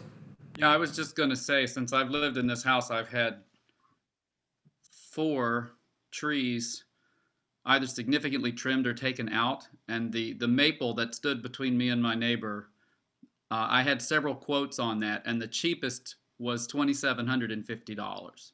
And it would have been easier to grind out than that. So, I mean, it sounds like a lot of money, but to me, it actually sounds like a pretty good price. Because they love to come after you with those grinders. You get a grinder in there, and they all of a sudden they want hundreds and hundreds and hundreds more dollars for it. So, I mean, I'm fine with if y'all want to get another quote for it, but my personal opinion of the number is that it sounds, looking at the size of that tree too, it sounds pretty good. I think Okay. I had my questions answered. That basically they're not doing the same the tree cutting. So it makes sense now to have the 2 jobs, different jobs. Sad for the tree though. It looks like a beautiful tree. Yes, You know, indeed. yeah, I've been over. Yeah, I walked by that place, and I understand the hazard, but it's really. It's sad when trees come down for me. I'm with you, Councilwoman. In fact, as a matter of fact, I was going to mention, and it may not be something we want to bother with, but over by Catholic University, where I teach part-time, one of my 4 jobs, they actually elected to make a serpentine sidewalk that goes around trees. And it's really cool and beautiful. You know, it just veers around the tree and saves the tree's life. But in this case, who knows? If we veer around the tree, it still may lift the sidewalk, but that tree's been there a long, long time, I think. So anyway, I'm with you. I think if you walk around town, there are some just absolutely beautiful trees in Colmar Manor, and I love trees, so I'm with you. Yeah, I'm with you on that one too. I mean, we fought really, really hard in the last round with Pepco's tree, what do they call it? Vegetation cleansing. And we saved about 12 trees that they just wanted to cut down. Which reminds me, I mean, the vegetation people are coming back out again. I told the guy that, if they're just cutting back trees, that's fine. But if they intend to take any down, that we want to be brought back to the table. So just We can just point that tree to Papco, and then we'll take it down for us. If you want to say, call Irina Hobbs. Yeah, we can. If we see that it's on the line, we call Pepco and say, "Hey, this might knock down your lines." Yeah, I know. I didn't see if there are any lines over there, but I don't see any lines in the picture. Yeah. Yeah. Okay. So there's a motion and a second. I don't hear any changes. So I'll call for a vote in Ward 1. He probably fell asleep. Wake up, council member. Wake up, council member. It's so good to be second. The only thing better is third. Yeah, I get a heads up. Well, we might miss his vote on this one. Ward 2. Aye. Ward 3. Aye. Ward 4. Sorry, you did miss me. I apologize. Okay, we got back. Where's Ward the 1 bathroom? is aye. Okay. I mean, Malik is young, like Malik is my sister's age. Ward 4. Aye. Okay, and Mayor votes aye. Okay, thank you all. Mr. Baden, do we have a line item that's living right now that can consume this at this point? No, we talked about that last week, that we need a transfer of unreserved funds and that amount to a street and sidewalk repair line item. So like $12,000? If you want to make it 12, in case we have to do some curb work. Yeah. Yeah, right, which we probably are going to have to do some curb work. which hopefully wouldn't cost as much as the sidewalk. So yeah, I would suggest $12,000 is transferred from reserve in order to make these repairs. Is there a motion to that, to do that? That has to go back to Councilmember Harding's, is that correct? No, this is a different motion altogether.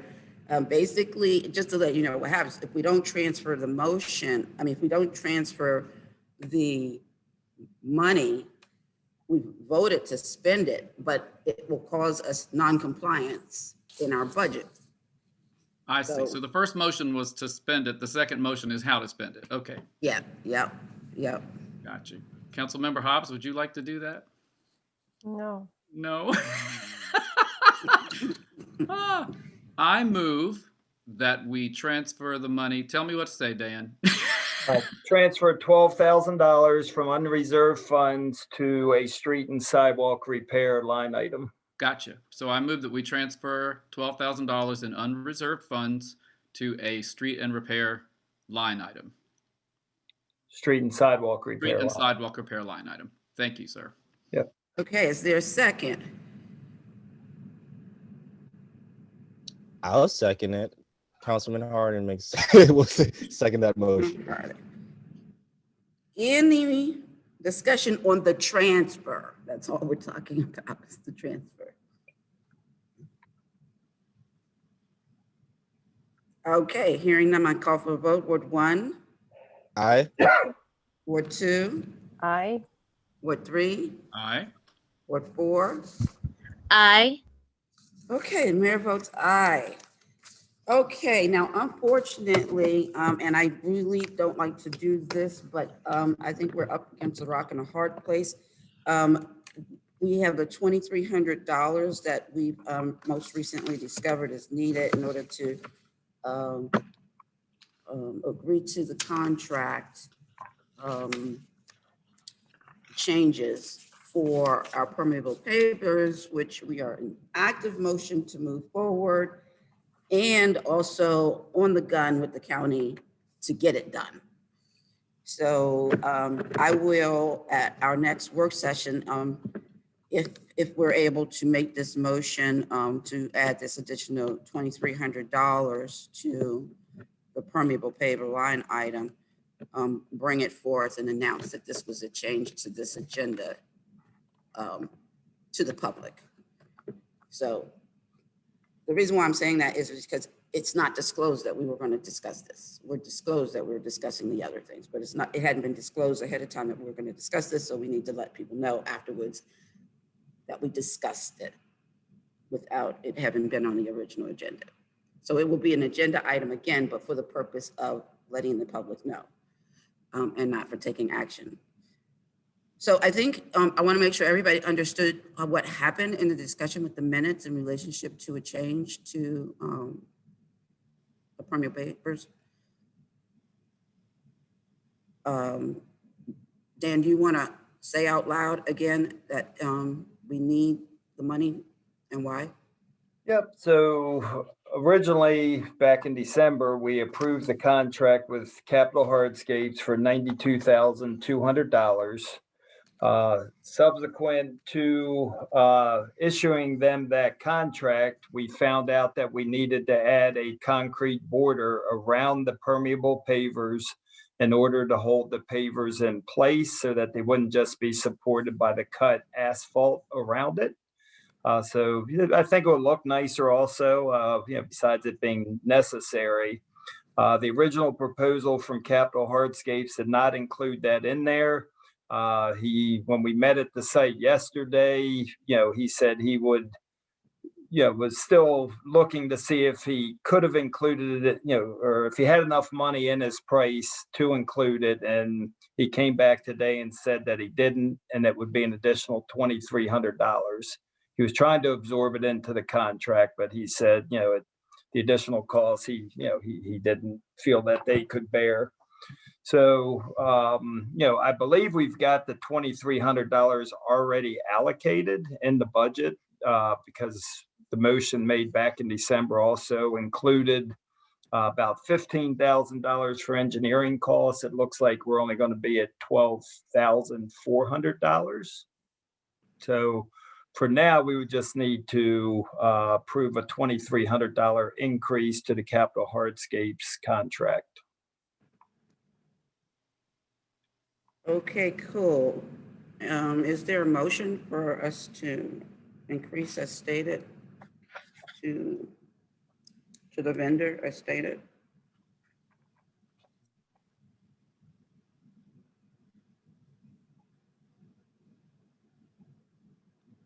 I've been moving all over the place. Somebody needs to move.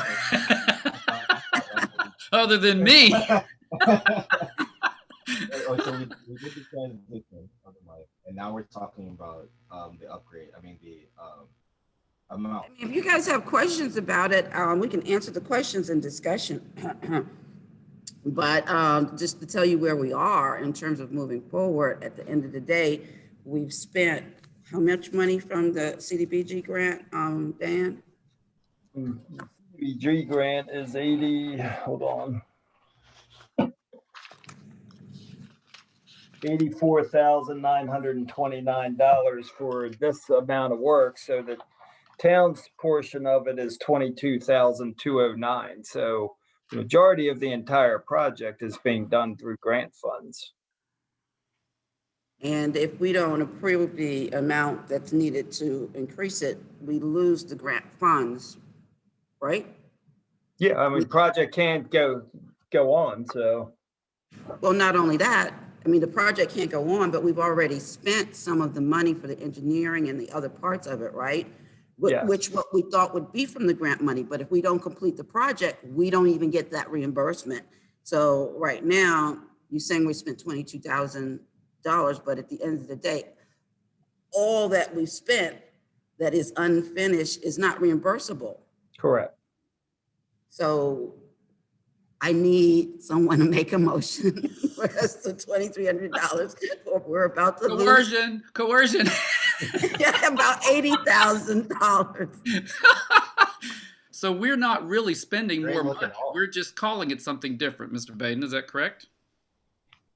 I don't know what you're calling it. All I know is we need $2,300 to come up with the additional money in order to do the project. And when we spend $107,000 in total for the project, we'll get $84,929 back from the county.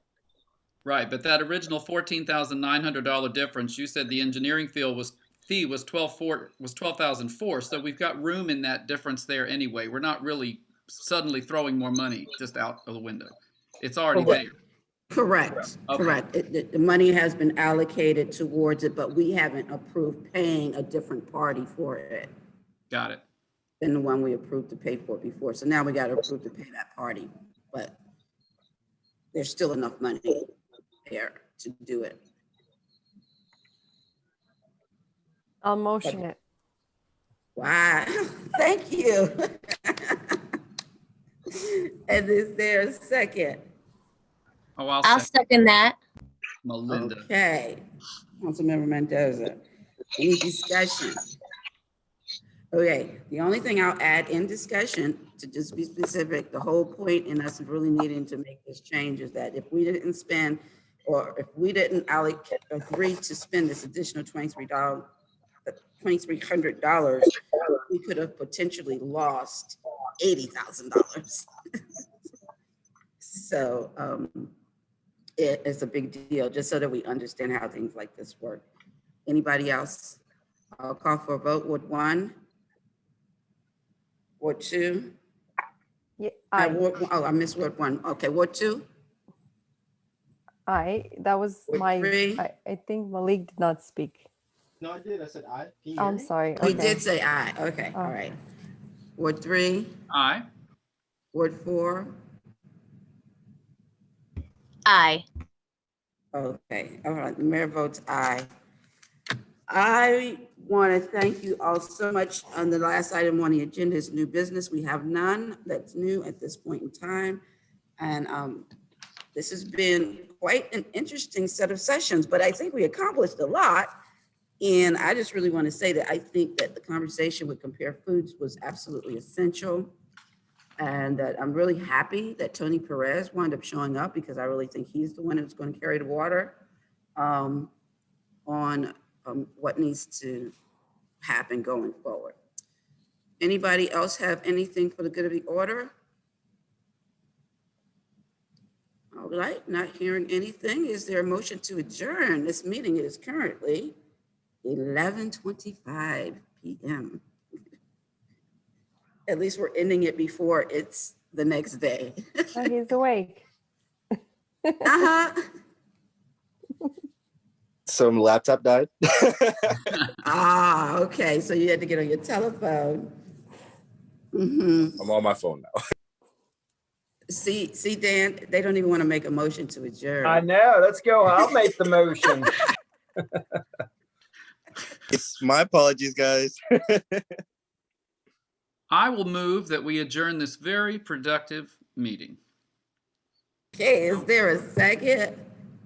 I'll make the second motion. Okay, I thank you all very much. Appreciate it. Unanimous vote, right? All in favor? All in favor? Aye. Any Aye. opposed? Aye. Aye. Okay. Thank you All so much. Woo, meeting is adjourned. See y'all next Thank you, year. everybody. Thank you.